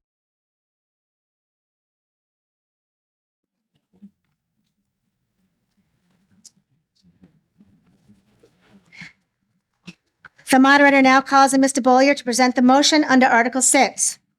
Madam Moderator, I move the town vote to transfer from free cash $11,933 for the purpose of funding the installation of fencing at the Council of Aging building. Second? And Jeremy, I'm going to ask you to speak on this one.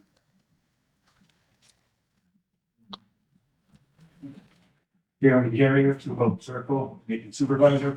Well, council on aging, we're looking to put in, we call it fencing, but it's actually going to be stop along the curbing up along, especially where the handicap parking is on both sides of the lots. We found a lot of residents that come in here to use the facility are actually going past the curbs. So we're worried about a safety concern that they're actually going to go down the embankment, which any of you have been there, actually goes down to a pond area on one side and it goes down to the swampy area. So that would help prevent the cars from being able to go over that edge. Any questions?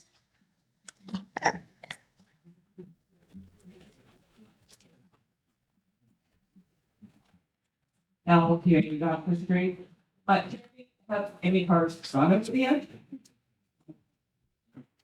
Would you? They have gone over by about 3 feet and they've actually left big ruts on there. So I'm not quite sure how they've even pulled out, but yes, people have gone over the edge. That's why it became a concern, because of that.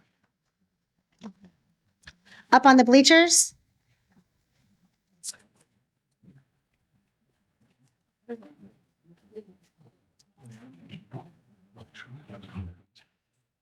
Rashida Prima Lane, are we not working on West Street and spending money on West Street to make up for the problem lane? So this is obviously been an ongoing problem for many years. Now we're gonna, now is that an attempt? Can you answer that?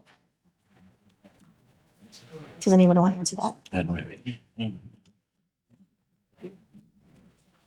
I mean, that is true. However, as Jeremy spoke already, there's been vehicles that have gone feet or so over the area now. And really our concern is that someone goes much further and then we have, someone actually could die that way, to be honest with you. They could go over down an embankment into the stream of the pond right there. So I think it's a minimal amount to ensure people's safety. In order for the motion to pass under Article 6, it must pass by a majority. All those in favor, please raise your cards. Thank you. All those opposed? Passes by a majority. The moderator calls on Mr. Bollier to present the motion under Article 7. Madam Moderator, I move the town vote to transfer from free cash $12,251 for the purpose of funding the installation of fencing at Brown Allison Field. Second? And discussion? Mr. Carrier, come on up.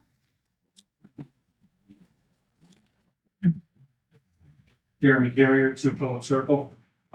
So what we're looking at for fencing there is actually the repair and replacement of a lot of the fencing that's along the main road already there. That's at Brown Allison.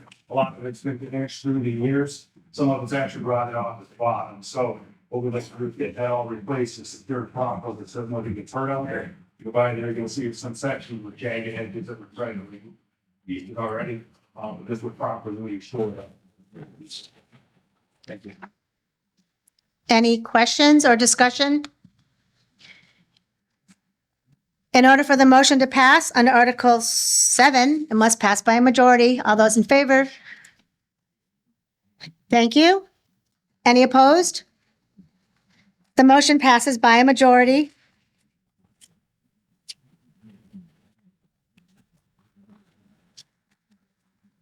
The moderator calls on Ms. Dufresne to present the motion under Article 8. Madam Moderator, I move the town vote to transfer from free cash $70,000 for the purpose of funding the paving of the public library parking lot. Second? And discussion? Jeremy?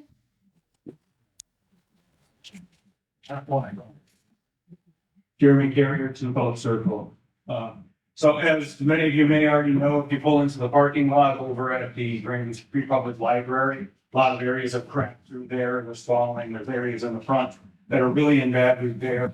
That the highway department has done a great job, especially with a new hot repair machine to try to fill up, but unfortunately, we get a total rebate. So we're just trying to preserve it before there's actually more damage to the parking lots. Ms. Bartos has a question. Jennifer Barton, looks kind of Florida Street. The parking lot, not, I don't know, probably last time I know what we did, but, is there anything that we need to do, there, if we don't go into this area, drainage or things like that, so that we're not having to library? Dave DeRozier can probably. Dave, can you answer that or?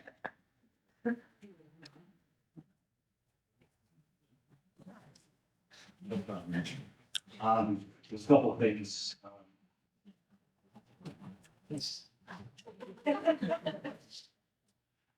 was a lot of lead on that property originally when it was built. It was very erratic.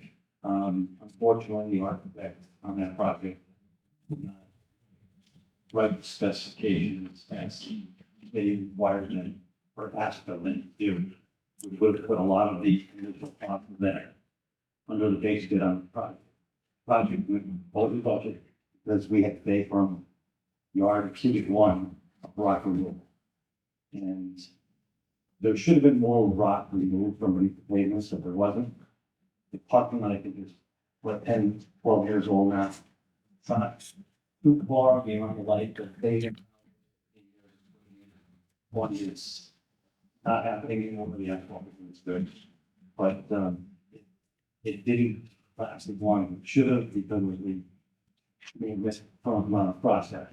But at this stage of the game, I think people that repay it and get it going and Thank you. Mr. Domaraki?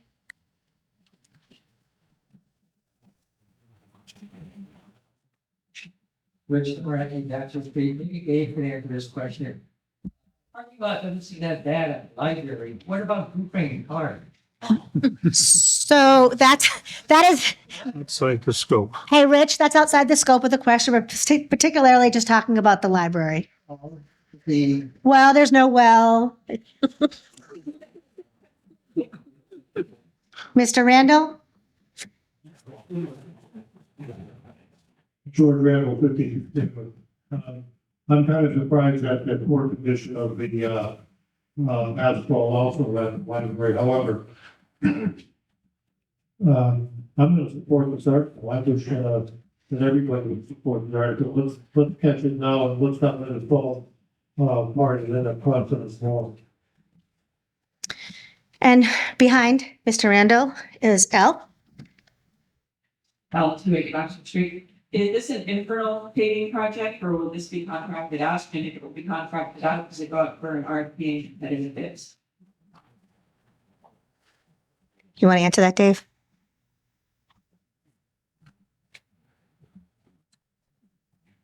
our staff is pretty busy. We're planning a big summer with various road projects and a lot of storm drain work. I don't think it could fit into a paving project on our schedule, but, I believe we had some prices last year. I'm not sure if we're gonna, how we're gonna go up a bit on that one. Last year we put it on, the county bid list as, I think, as an option. But then, Dr. Chris. Do you want to answer that, Chris? We clear?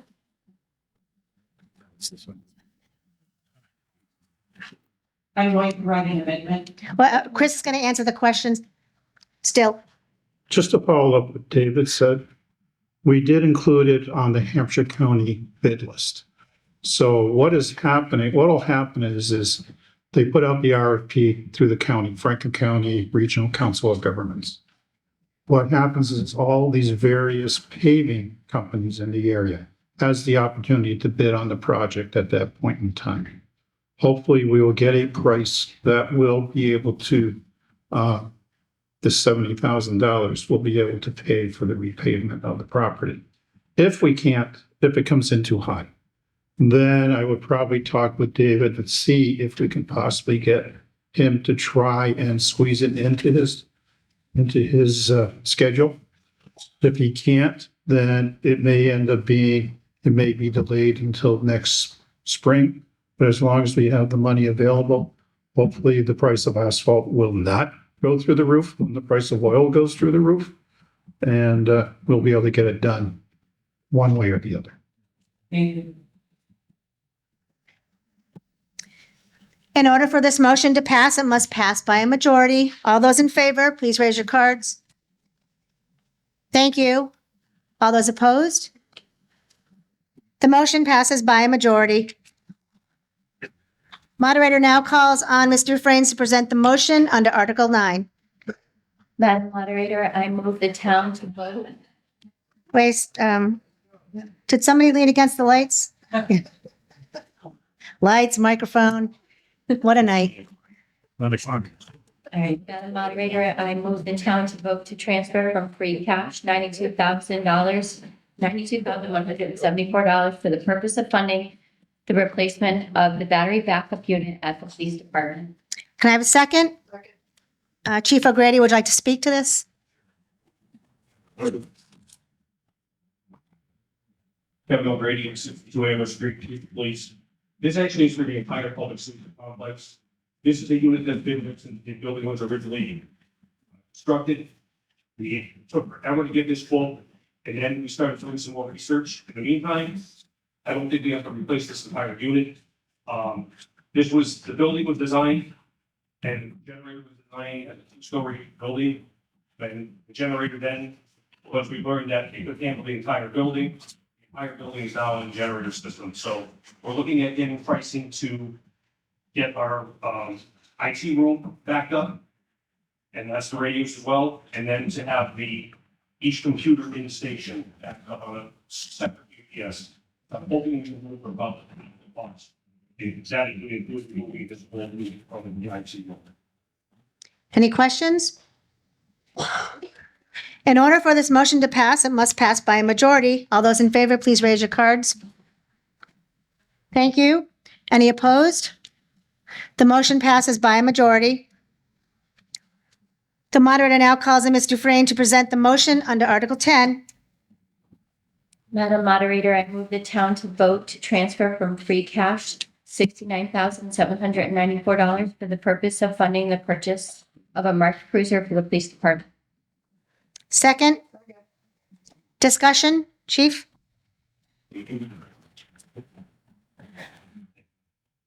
This is to replace our 2019 Ford Explorer Interceptor that has approximately 102,000 miles on it.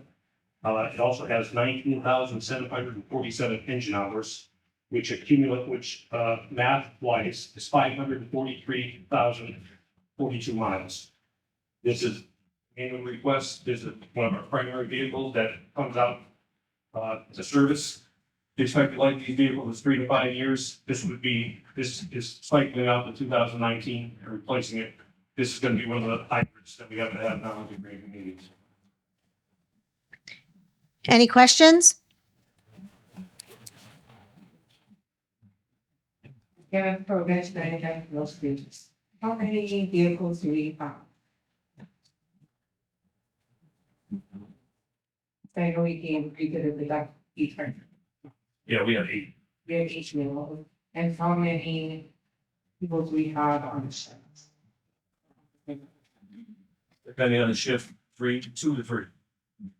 Again, these cars cycle down. And then some have to go on road details, and there's. Yeah.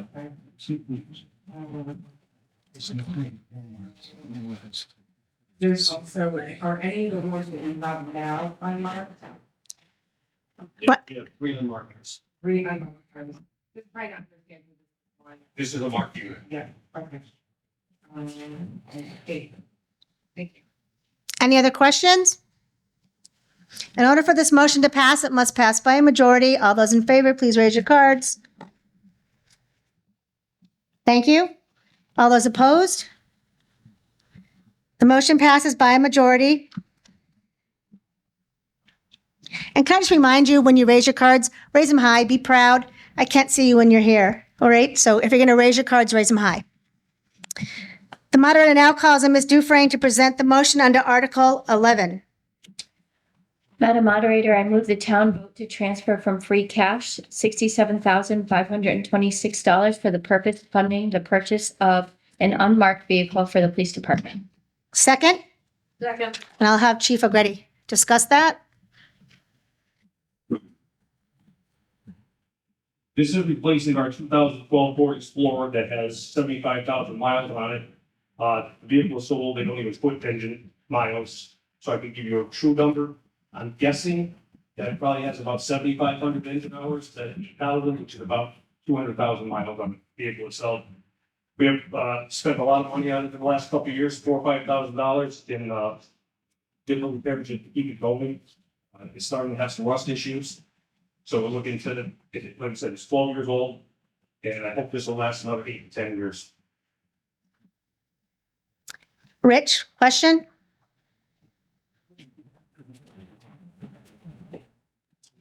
Rich Demaraki, Baxter Street. I'm voting no on this.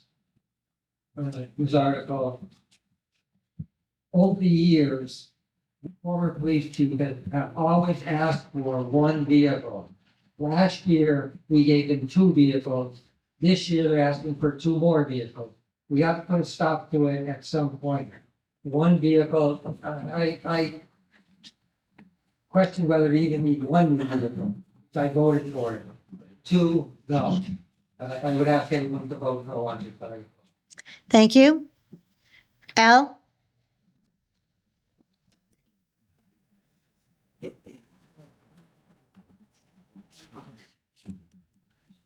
Chief, can you speak to that issue of the frequency of replacing vehicles and what we can reasonably expect on a recurring basis?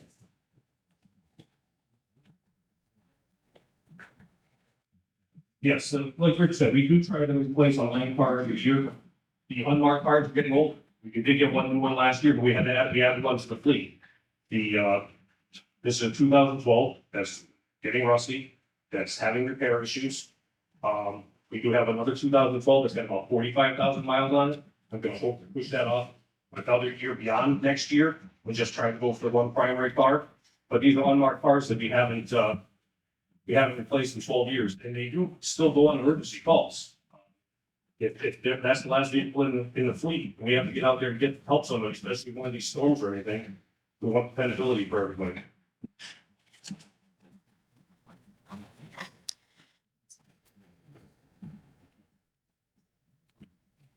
Janice Robles, 99 Fellow Street. A town that is comparable to our size and population. What is the comparison of what their fleet looks like? And how many cars, like, are we in line with other towns and their population rates? Are we over, under? We have 3 or 4 officers on at the shift. We have all these vehicles, not all of it. I don't mean it that way. That is the ratio. a fair ratio. I believe it's fair ratio. I don't have actual numbers from other departments. I wasn't expecting that kind of question, but, I'm sorry. well, I could get it, but again, I think we have, completely have it, what we need. Right there. Can you give her the mic back, please? Yep. We have somebody back there who would like to ask a question or discuss.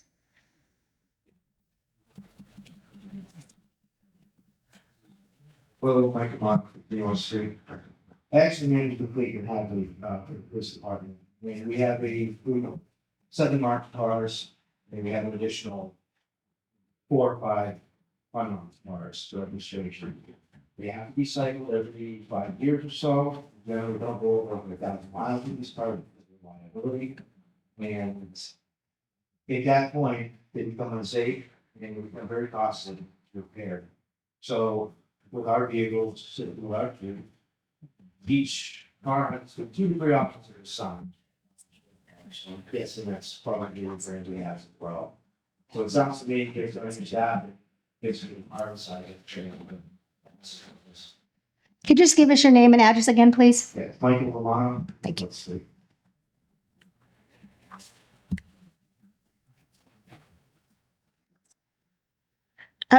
Go ahead, sir. Anthony Street, 3 Cedar Drive. Whether it's the chief or somebody from the town could address the replacement of vehicles and they are meant for surplus. When is the time that's best to replace these vehicles? And do we get any benefit from current replacement? So I'm going to give you my mic. We do trade these vehicles in. We have some information at one point that said, being a green community, we couldn't share those with other departments. We now have some new information that says that we possibly could. I know Highway's still driving around with an old Crown Vic and he's chomping at the bit for any explorer willing to give up. So there is the chance of now, as long as the vehicle we're giving to another department has better gas mile rating than the vehicle they have, then we can transfer to another department. So we could probably repurpose it, floor probably to the highway department as long as the select board was good with that.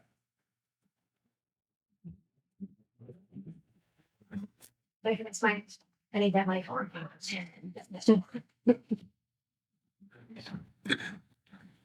Hi, Jeff Lawson, Berkeley. I want to say I fully support this bill, and I think we're heading down a slippery slope. We're going to start questioning the town officials on what they need to run the department correctly. Chief of Police says he needs a vehicle for his movie. I don't know about you, but if I call 911, I don't want a 2008 Ford Explorer trying to get into my house, provide services. I want the best in the fleet. I would vote for the whole Raymond fleet to be coached. I just think questioning these town officials on what they need to run their department is headed up a dangerous storm. So in order for this motion to pass, it must pass by a majority. All those in favor, please raise your cards. Thank you. All those opposed? The motion passes by a majority.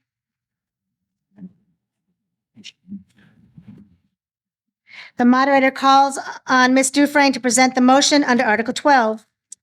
Madam Moderator, I move the town to vote to transfer from free cash $70,340 for the purpose of funding the replacement of security cameras and servers at the police department. Second, Chief O'Grady, for discussion. As with the UPS system that we talked about earlier, this is an original system that was not designed for the building, was put in service in 2010, so that equipment could be 2009 when it was actually installed. We had to replace some cameras, but they're getting more and more difficult to get parts for cameras. So this is an upgrade, and it isn't just the police department. The police department monitors it, but it's the entire public safety complex. Any questions? Seamus in the back.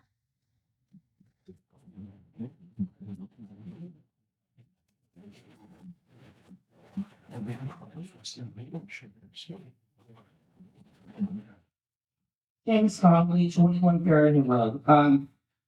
I would like to ask, officers, you guys have body cams, you know, when you're on duty or at the police station, you know, as far as I know, under Mass General Law, police officers have body cams whenever they're on duty.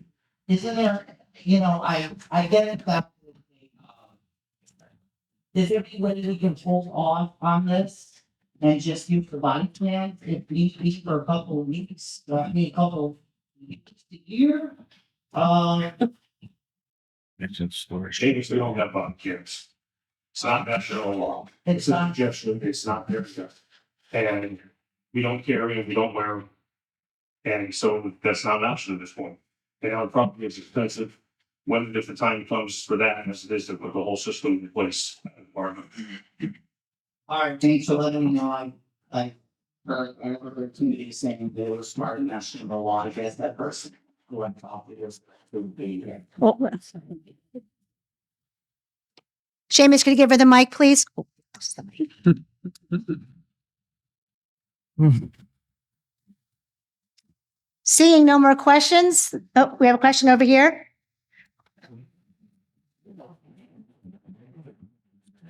This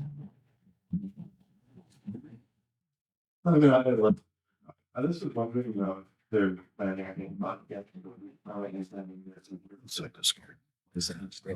Well, that question's outside the scope right now of what's we're voting on.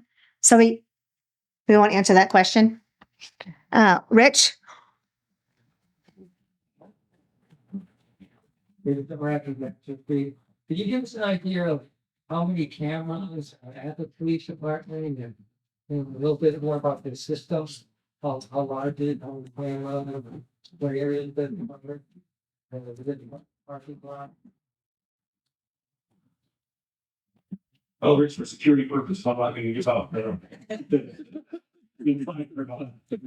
parking layout, but there's roughly 32 cameras throughout the building. 4 in just in the booking area itself. By law, we have to record all bookings. The parking lot is covered. We do part of State Street where that goes, East State Street, East State Street, that goes by us. Now, when you have an open house, you also have cameras down high school, I believe. Yep, that's not part of this system. We do monitor the high school and we also monitor the East Middle School. But those are 2 different systems. This is just the public safety systems that needs to be replaced.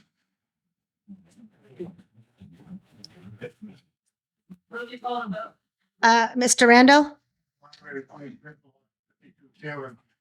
Respectfully, I'm calling.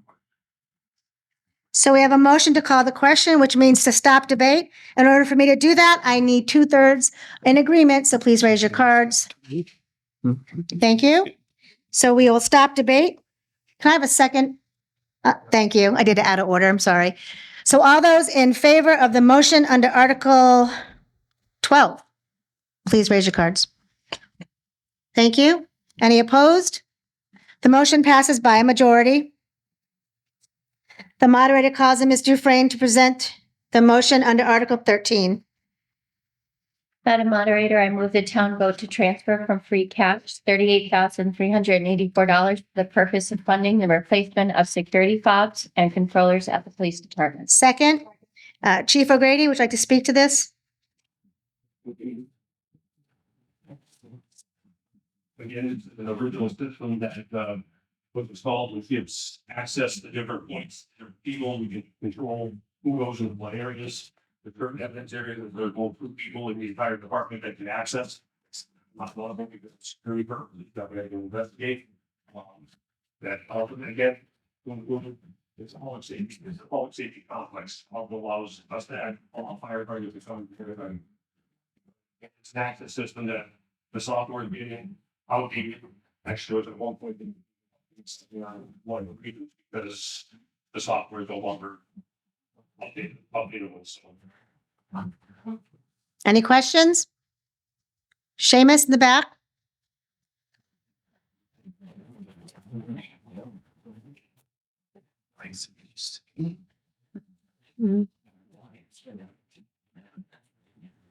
James Donovan, 21 area of Granby. This area of the public safety complex, that's a place for you guys to look at evidence for certain like crimes or certain like, or is it like an area in town? It's like under surveillance. I really have a hard time understanding what part of the police station. The evidence area is just part of the police station. That's just one example of controlling who can access. Okay. So that's just one, so that's just a part of many parts of the police department or fire department. I just thought I'd ask you, about that, whether it's a place in the police station or an area in town that could be a crime scene or not. And they usually run as crimes to facilitate. And there's like every interest. So Seamus, we're particularly talking about the public safety complex. Okay.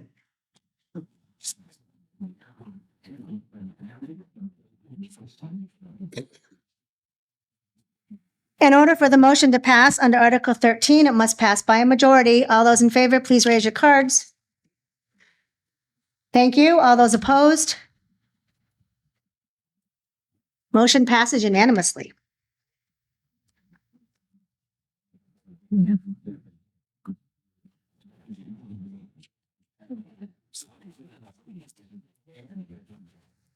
The moderator calls on Mr. Bullier to present the motion under Article 14. Madam Moderator, I move the town vote to borrow in accordance with Mass General Laws, Chapter 44, Section 7, Clause 1, $1.3 million for a purpose of funding the purchase of a fire engine for the fire department. Second, we're going to talk about this right now. So Chief O'Neill, would you like to discuss this?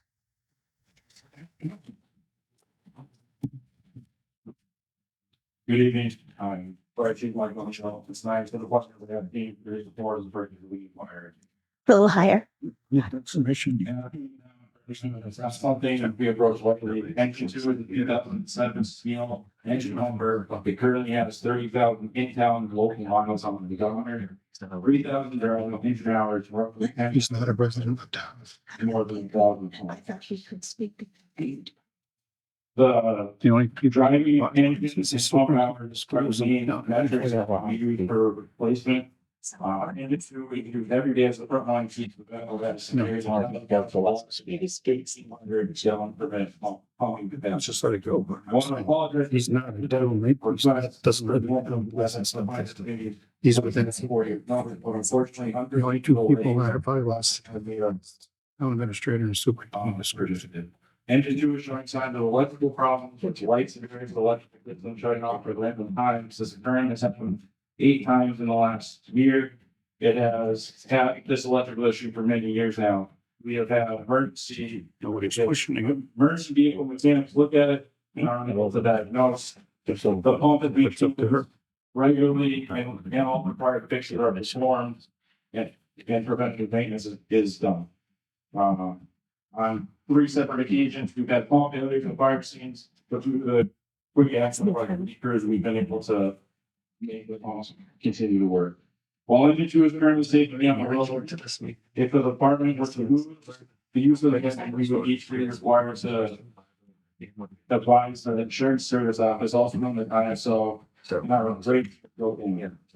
This would be a minimum of $75 added to your homeowner's insurance.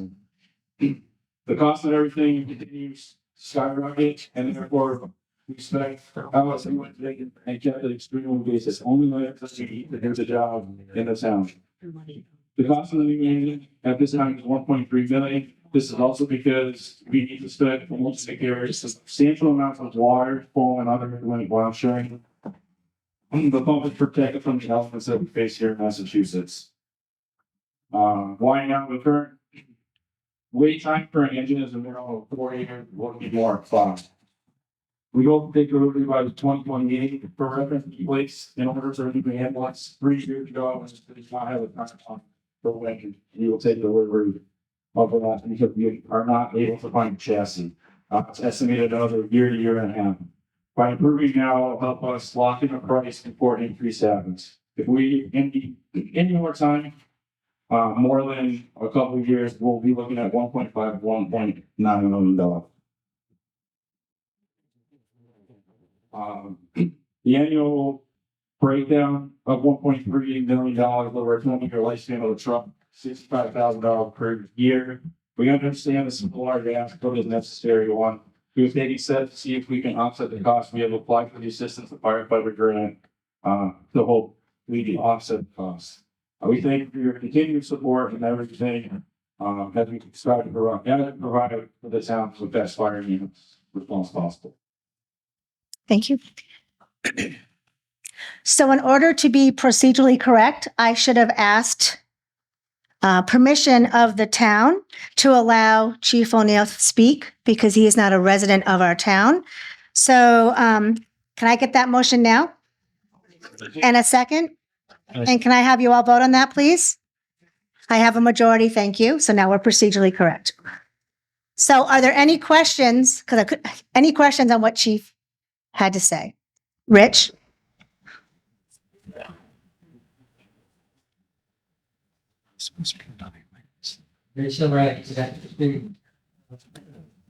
Now, I've been hearing, is there a law, a state law that says you cannot have a religion that's over a certain degree? The National Fire Protection Association, it states that it shouldn't be running frontline use of apparatus over 20 years. I know that right now it's at 17 years, but by the time the delivery of the apparatus, we will be over the recommended time. It's not a law. It's not a law.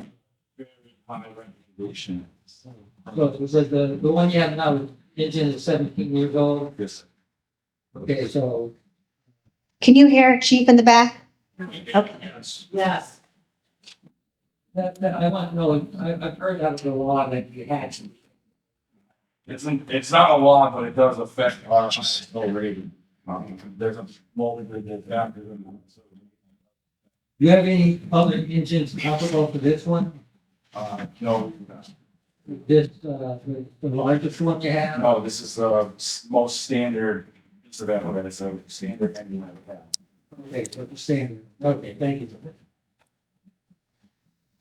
Any other questions?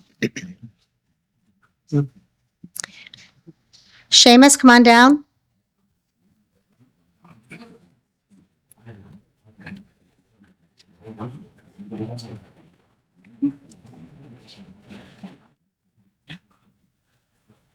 James Conley, 21 Ferry Road, Granby, Mass. I'm going to suggest to the town to please vote yes on this article because I do not want to have to pay an extra $75 in home cost as to keep it up like out.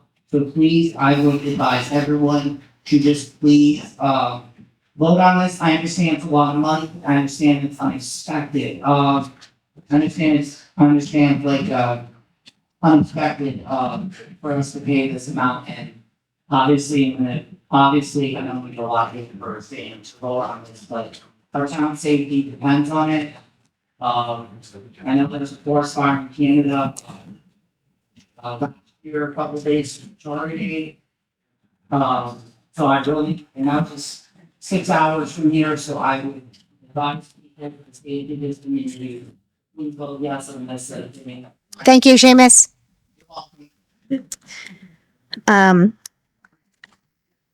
Yes, right there, and then Mr. Randall. Yeah, yes. Yeah, that's, it's coming. It's right behind you. Wait, nope, it's right behind you. Just a quick question. And your name? Leonard Yakir, Fairway Hill Road. What happens with the engines once you get the delivery on the new one?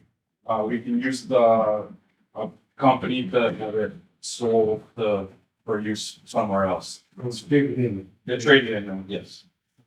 Mr. Randall?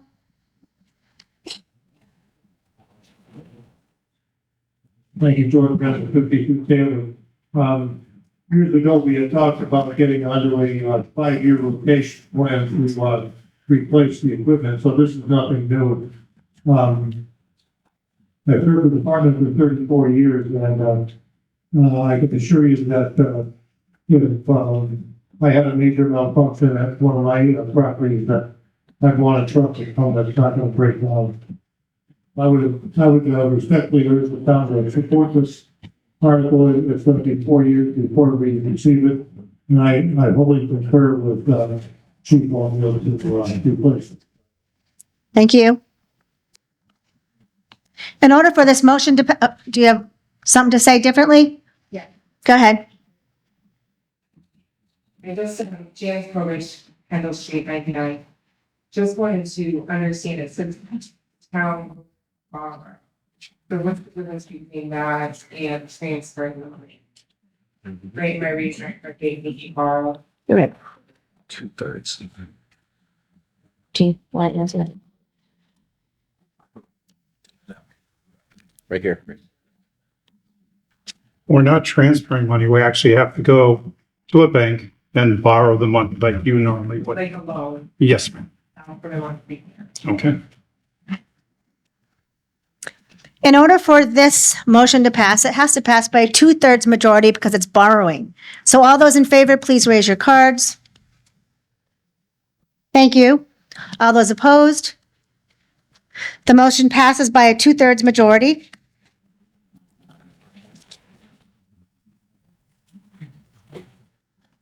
The moderator calls on Mr. Bollier to present the motion under Article 15. Madam Moderator, I move the town vote to transfer from free cash $89,000 for the purpose of funding the purchase of a pickup truck for the highway department. Second, discussion. Mr. DeRozier?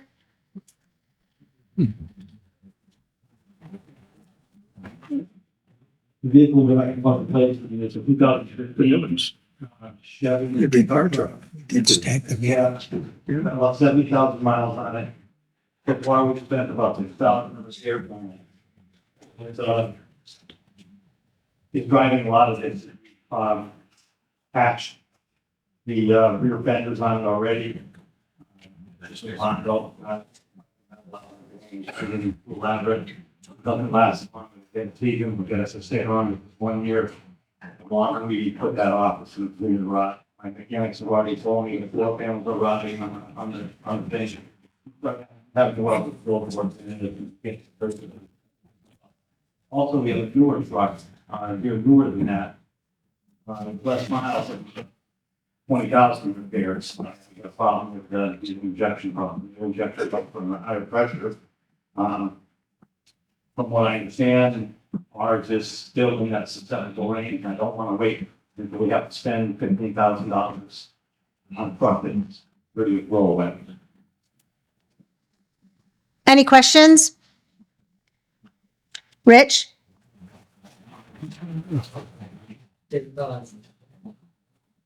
What size pickup truck is it? The 3,500 jet X cab. And did you go to state system like you mentioned you were talking about before? It wasn't the state itself, it was Boston Police Council bid, which is similar to the state bid, they put out. Wait till you get the mic. Different equipment packages, it's a similar, everybody calls it the state bid, but it's not. That was the Boston Police Council bid. I'm not sure we're going with that. In the back here. Al, over here first, and then Mr. Hool.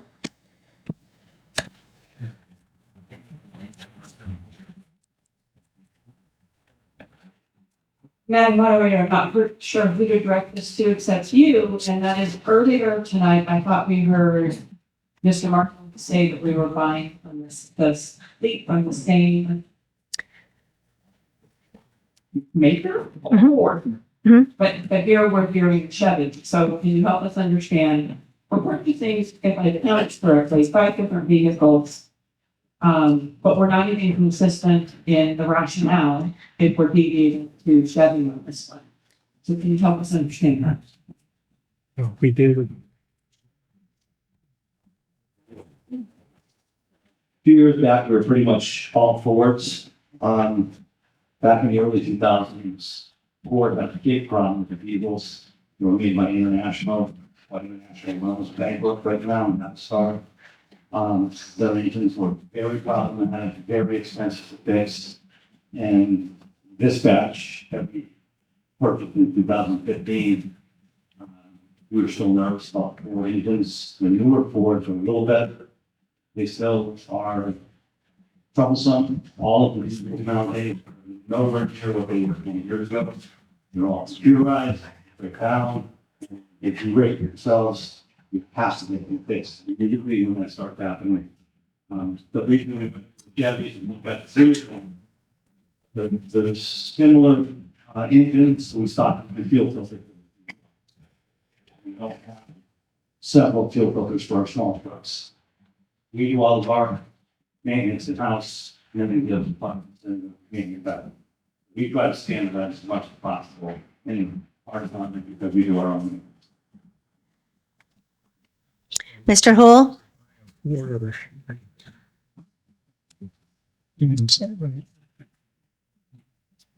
Dave, you said X cab, is that extended cab? Can I ask why we need an extended cab? That adds on to the overall cost.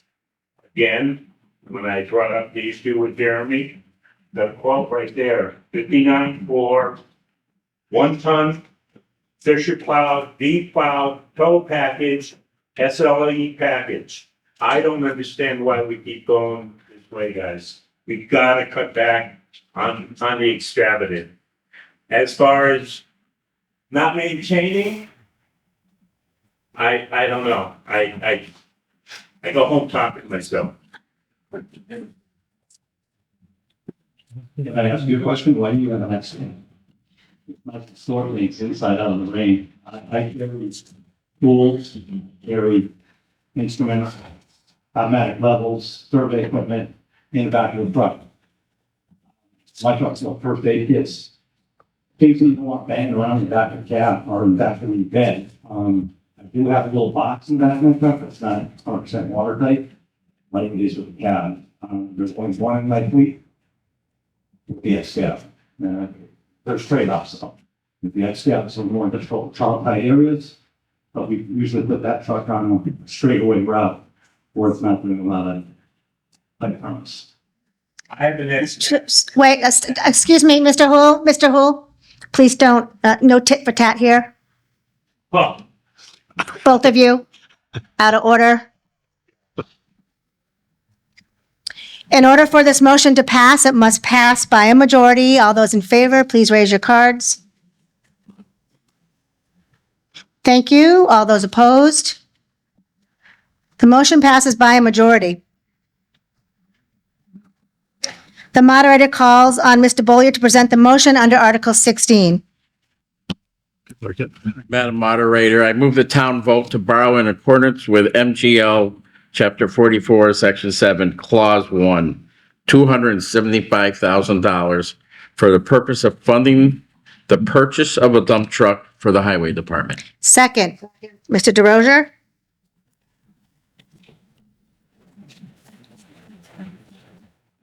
This dump truck is still lying, however, the industry is going through a lot of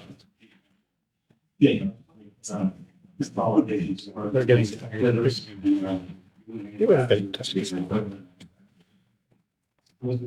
Highly likely it's take a year or two.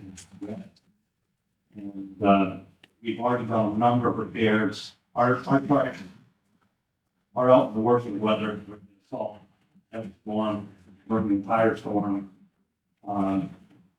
This truck is 2009, it's got about 40,000 some odd miles on it. We've done $75,000 in repair of this truck. The most recent one was we lost leak. The manifold, David and I got pulled out of the truck, it's fully busted out. The bolt fell snap, went out. It was done in winter time. We didn't have time to do it ourselves and went out. They wanted to take the head off it. We told them not to take the head off that truck because I felt it would open up another big can of worms and add more to the cost. But just come to find when you're talking about these trucks that are in salt water all the time, you just gotta replace them when they hit the mistake. It's a steel body on this truck. Fortunately, we're buying stainless bodies now. They last longer and there's less maintenance on our part required of them. Stainless bodies. Now this is one of the older steel bodies. We've already patched it numerous times and painted it, but it is an all-season body. It's got a lot of complicated parts in terms of steel and rods. Because the energy runs up the dump body. Integral to the truck. Any questions? Mr. Hool?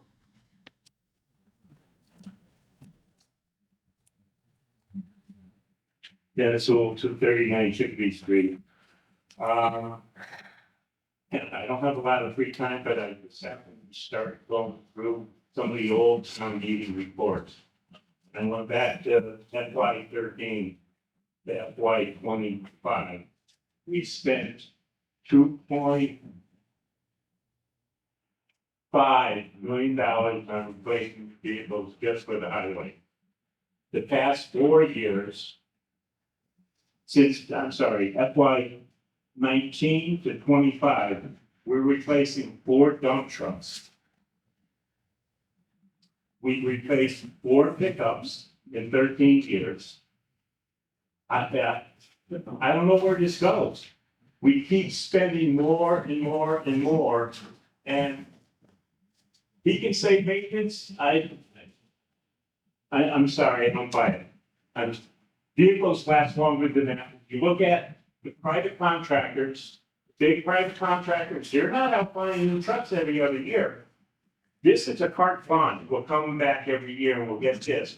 You know, all the different equipment that we're spending the monies on. I'm not saying he doesn't use them all, but there's a lot of them that will sit until something is needed.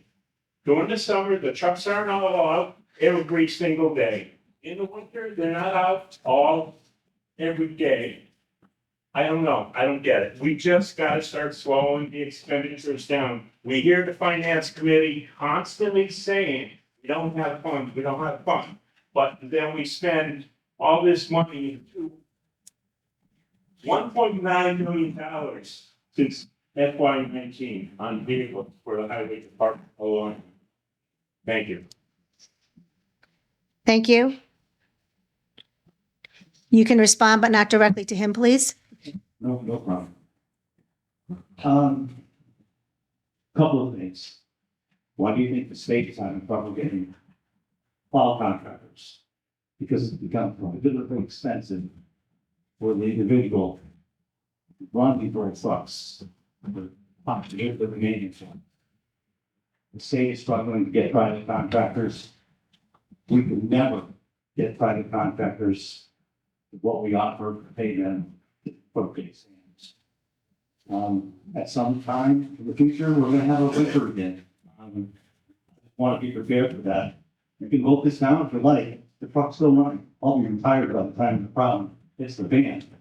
But I'm just trying to prepare the town that these trucks will be needed at some point in the future. And it's not something you can snap your fingers to get in within 2 months, 6 months. It's going to be years.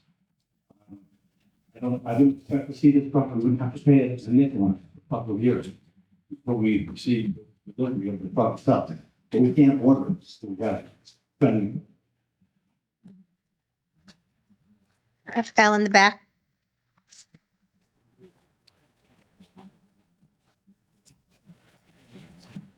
Al, ready back to the hearing. I apologize. I can't see anyone. Can you help us understand, is there a threshold for borrowing versus transferring from free cash?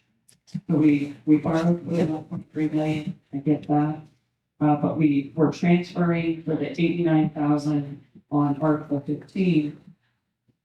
And now we're borrowing for the 275.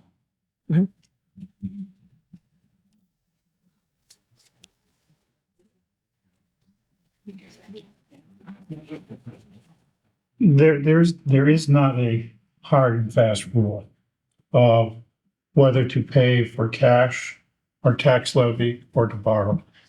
Usually anything over 150,000, we use as a rule of thumb to try and do borrowing for equipment. This is a major equipment purchase. It has a useful life of, say, about 5 to 10 years normally. We borrow for 5 years, so it gives us the opportunity to spread the payments out a little bit for a large expenditure to make it more affordable year to year. Yeah, would I would like not to have to borrow? Yes. But when I go through my annual audit and the DOR sees we have no debt, they start to get concerned that we should have the standard on the state is about 5% of our budget should be debt service. We don't have that type of borrowing out there. We do have right now because we borrow for the elementary school. But if the elementary school wasn't on there, we've been very lucky, very fortunate. We paid for a lot of our stuff with cash, and I just try and do some borrowing so that we're trying to stay within what the state would like us to see for an annual debt service and compared to our total budget. Thank you. Anything interest on that at the time that we place the order? So I think, Dave, I heard you say it would take a while before it was delivered. So we'll be paying on it for a couple of years? No, we don't borrow the money until David comes in and says the truck is ready to be delivered. He tries to give us like a month's notice, so the treasurer has a chance to go out and get a price, an interest rate at the current rate at that point for a 5-year period of time. And hopefully the interest rate will go down. Hopefully it won't go up, but we just never know. So chances are we will not borrow this money until probably 3-4 years out when the truck is actually delivered. Unless you have something different to say, I'm going to actually call the question, Seamus. All right, come on down.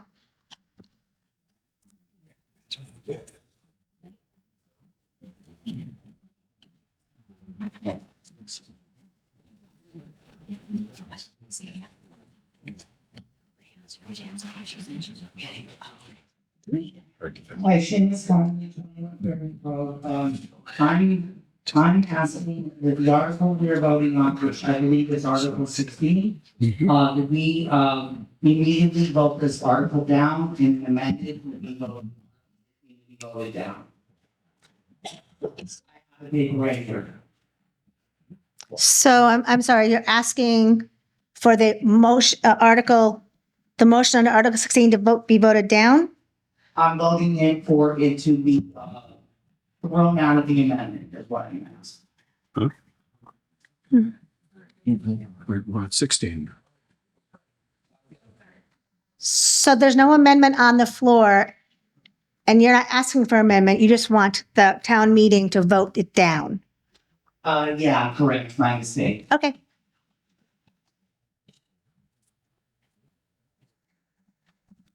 So in order for the motion under Article 16 to pass, it must pass by 2/3 majority. So all those in favor, please raise your cards. Thank you. All those opposed?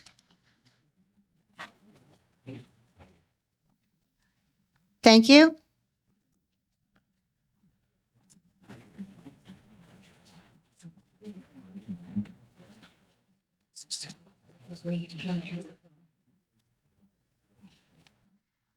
So I'm going to ask the counters to come out for that, please. So we're going to redo the vote because the 2/3 is pretty close.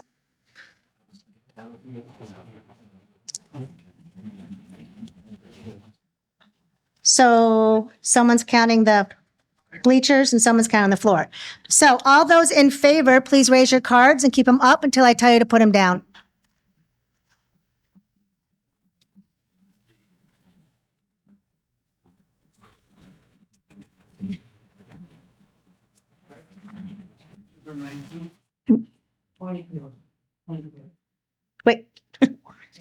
You got your number? Please put it in writing. You can put your cards down. Thank you. All those opposed, please raise your cards. Hi.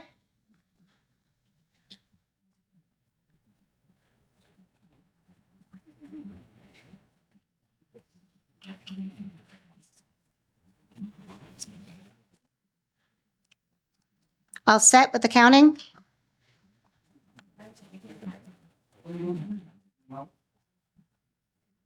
You can put your cards down. Thank you. Come on up.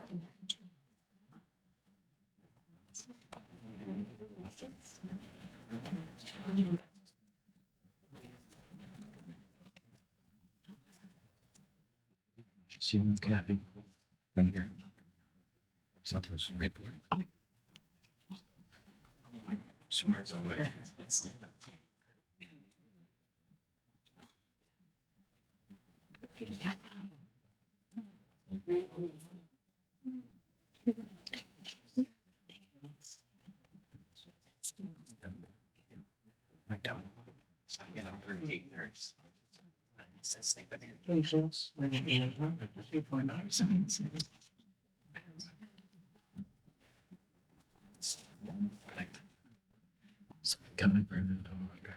The motion fails.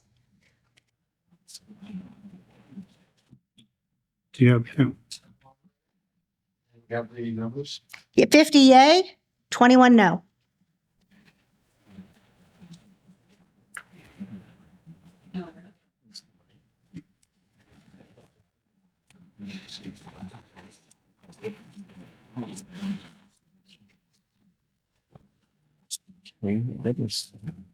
What's wrong? That would seem like with a different. what's the percentage? 1 minute, please. Where's that? So yes, say you want to.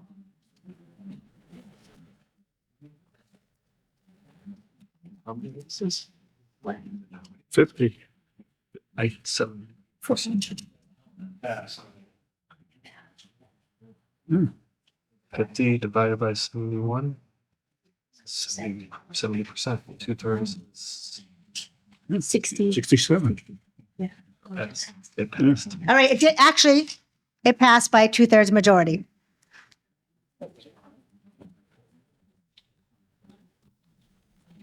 I have so many papers, I have nothing to do.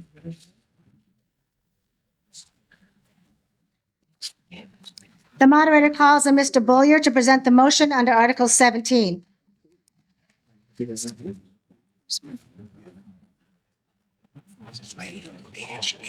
Madam Moderator, I move the town vote to transfer for free cash $162,750 for the purpose of funding paving at the West Street Cemetery. Second.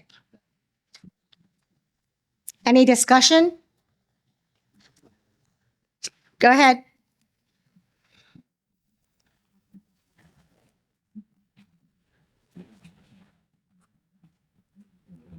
And this job would be combined with the grant for paying in order to get the best deal.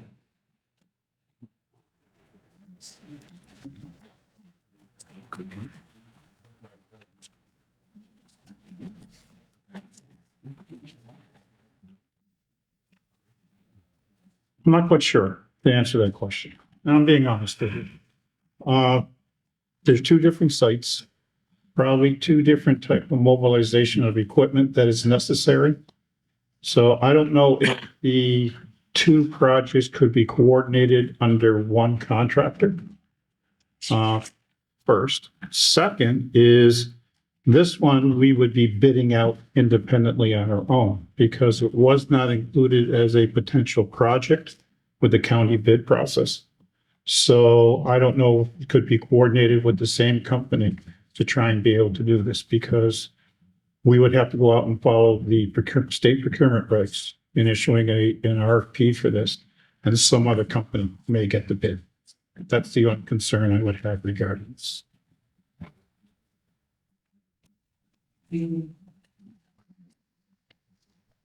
Any other questions?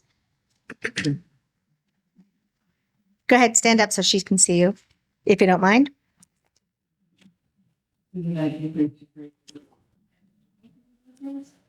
What's the condition of the sanitary?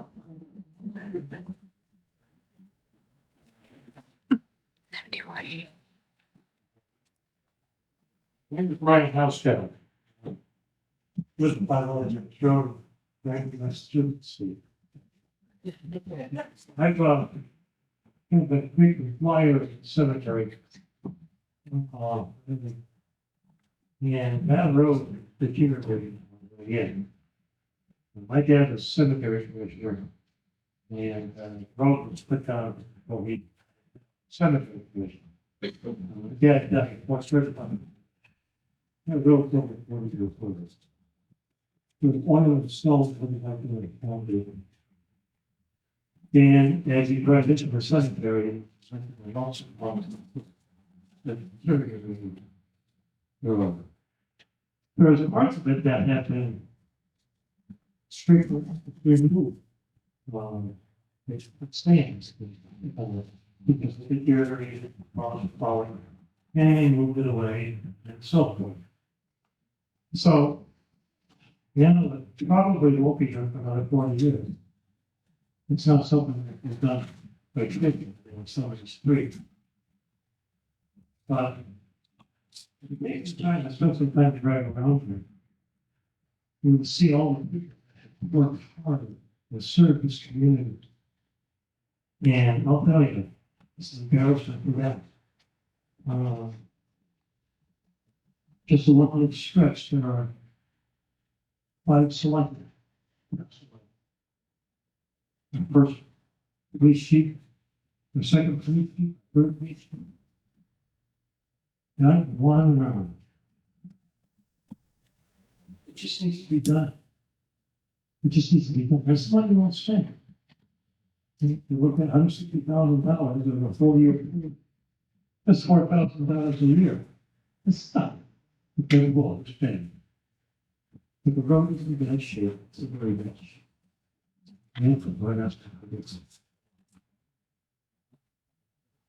Thank you. Are you coming down for a question?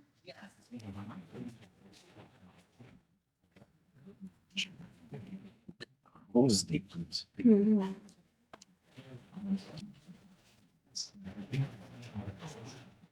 James Conley, 21 Barrier Road, Granby. I'm going to suggest, and I 100% agree with Mr. Rothschild and Andy and Everett, and I think everybody here agree that we're one day all going to be in that cemetery. So I would suggest we vote yes on this because we're not always going to be here. And I agree with our select board, and I agree we should vote 100% on this because we're not always going to be here. And I also want to add a lot of veterans that are buried there. We want military for the people that are buried, that are going to be buried there, and a lot of our police officers are going to be buried there one day.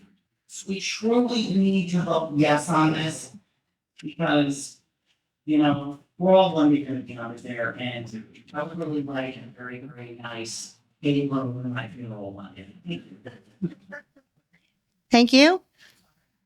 In order for the motion under Article 17 to pass, do you have another comment before I move the question? It sounds like it ought to be paid, but I'm looking at all the expenses and very necessary expenses. And you're saying that it wouldn't have to be dealt with in the next 4 years. I think we can table this, given the fact that this system, there were, yes.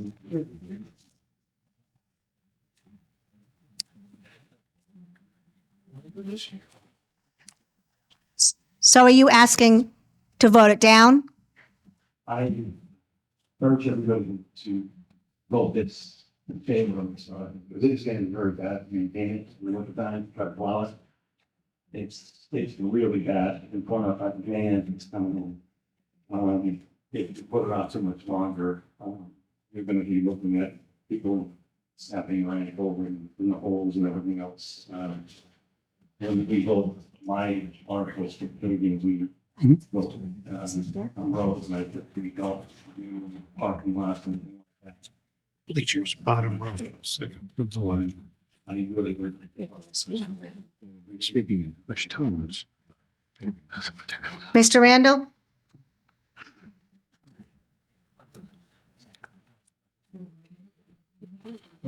George, it's not moderate. This is a project that's been long overdue. And, as one who was allowed that cemetery, I fully concurred with our highway supervisor that, the road is falling apart. And accordingly, I would call a question.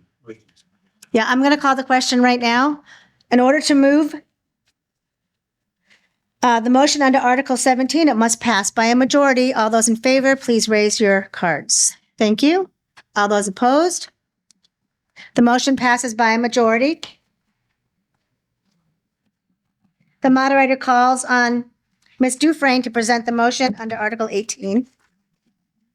Moderator, I move the town vote to transfer from free cash $15,000 for the purpose of funding the purchase of a mower for the cemetery department. Second. And discussion on that?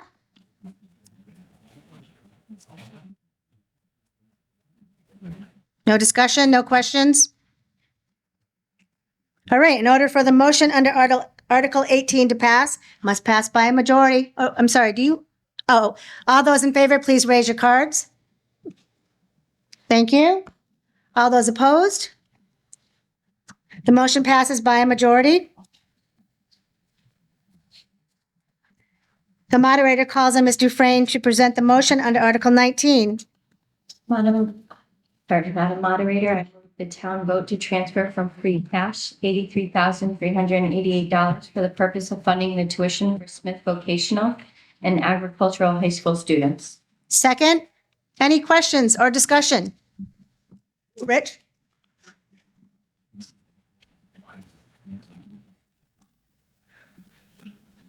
Which the ranking passes, please. Can you tell us how much you paid this year? Smith Vocational. Shouldn't be a school department, item or little budget. This year, we paid for 3 students going to Pathfinder. That is about $60,000 in change that we spent. Costs about $20,000 a student to send to Smith Folk. For FY '25, we are now sending 4 students. Just like the Pathfinder budget is not part of the school budget, this is for training at a Voc Tech school. So it is a separate assessment.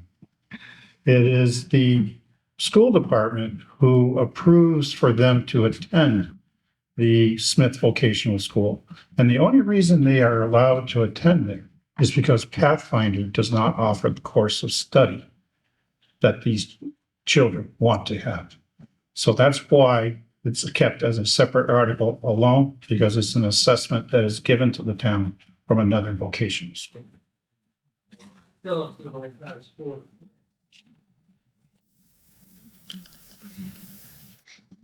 Any other questions or discussion? In order for this motion to pass, it must pass by a majority. All those in favor, please raise your cards.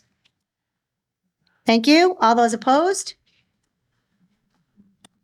The motion passes unanimously.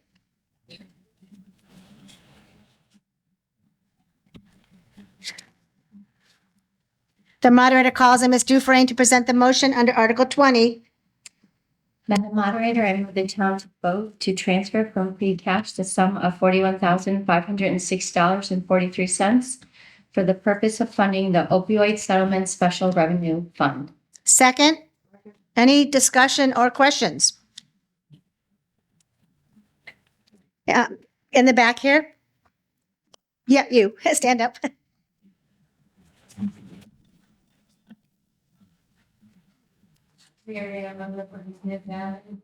just wonder, what is this about? What is this about? The town of Granby participated in a lawsuit that was put against drug companies, CVS, Walgreens, drug manufacturers. They were ruled against that they were not properly monitoring the issuance of opioid drugs. So there is a lawsuit that was settled. The town, because it joined as part of the lawsuit, will receive settlements from 7 individual companies that lost in the lawsuit over the next 10 years. This money has to be spent on certain programs related to opioid overdose or opioid usage addictions. What we have to do is separate this out into a separate fund, write to the Attorney General's office and get approval to spend the money. It has to be related to rehab, housing, help in getting treatment for their addiction. This is what this is for. And this is why it's being put into a special fund so that it can be spent in the manner for which the lawsuit says it has to be spent. Any other questions? Rich?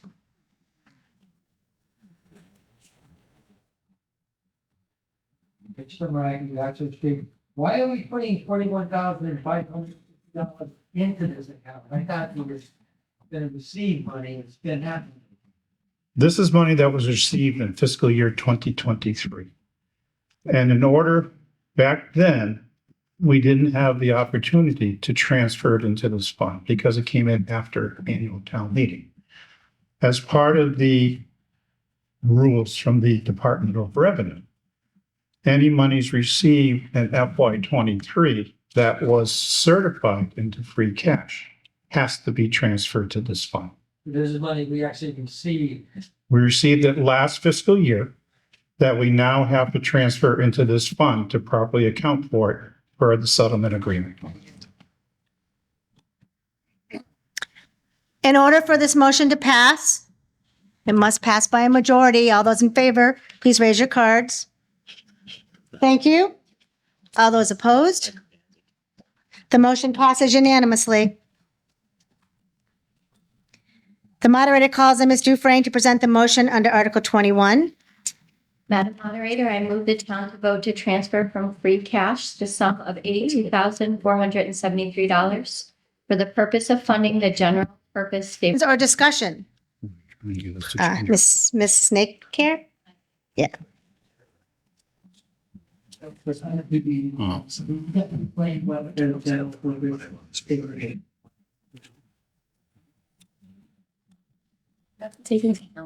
That's a tall request.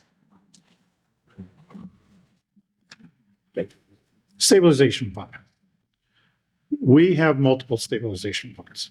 Just put this down first. A general purpose stabilization fund is basically our savings account.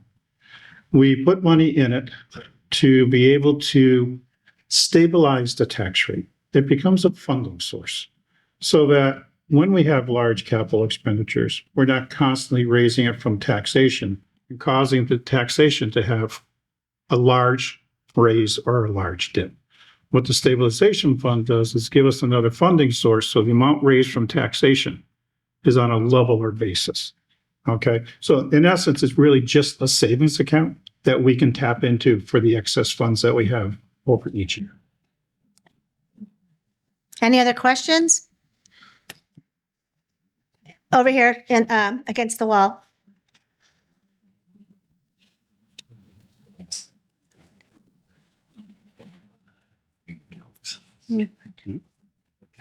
One of the bottom, I'm just wondering why they broke it down into 3 articles. Why? What's the purpose of that? Why would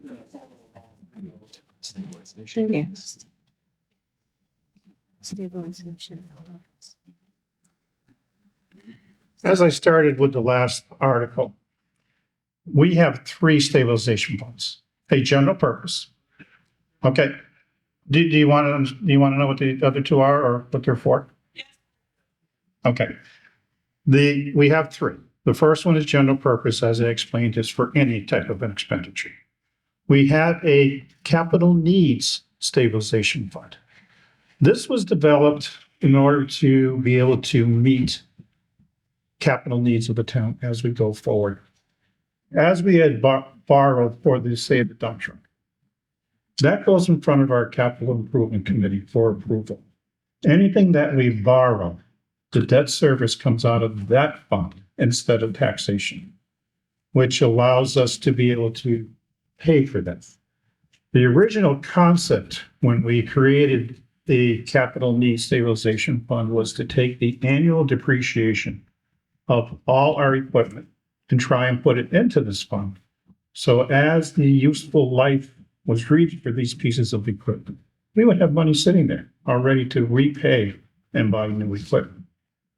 We haven't met that goal too successfully for the last few years, but that is the goal. Anytime we can, we try and put money in there to put money aside, knowing that our equipment has a useful life and needs to be replaced.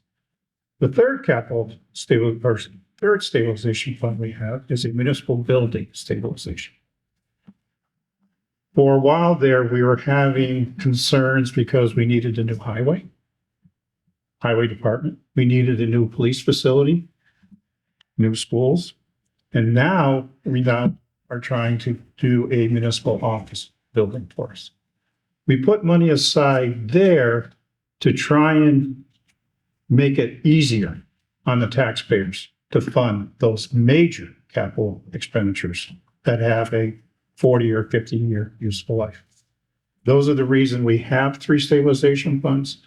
The capital needs and the municipal building are special purpose stabilization funds and not just for general capital expenditures across the town. Thank you. We have a question up on the bleachers.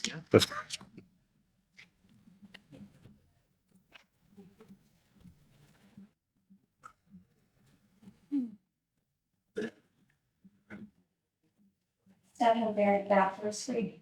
I was just saying a few different handouts that were provided. One of them for Article 21, Article 22, and Article 23 have different sums than the one posted on whatever the other document is. The one that says May 13th is the date, where it says move articles. Second one. Which are each 2,100.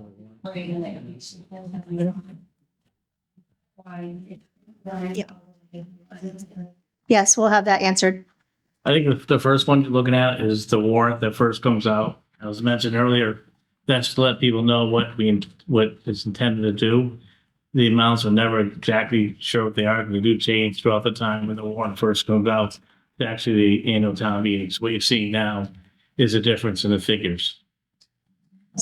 On your one that was posted with the 59,000, that was. So that's the warrant, and it warns the public that we're going to talk about that particular article for that amount of money, but that money can go up and down a little bit. It's just warning the public that we're going to talk about that. If you look at the warrant, it says 59,000 or a greater or lesser amount, because we're in the process of finalizing the budget. As we go through and start finalizing our numbers for revenue and receipts against expenditures, we find that we may have a little more free cash available than what we originally anticipated.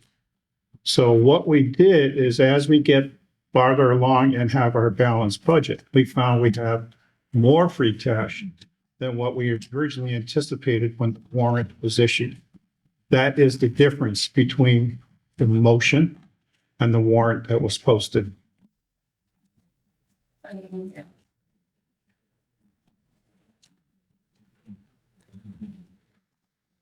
In order for the motion to pass under Article 21, it must pass by a majority. All those in favor, please raise your cards. Thank you. All those opposed? The motion passes unanimously.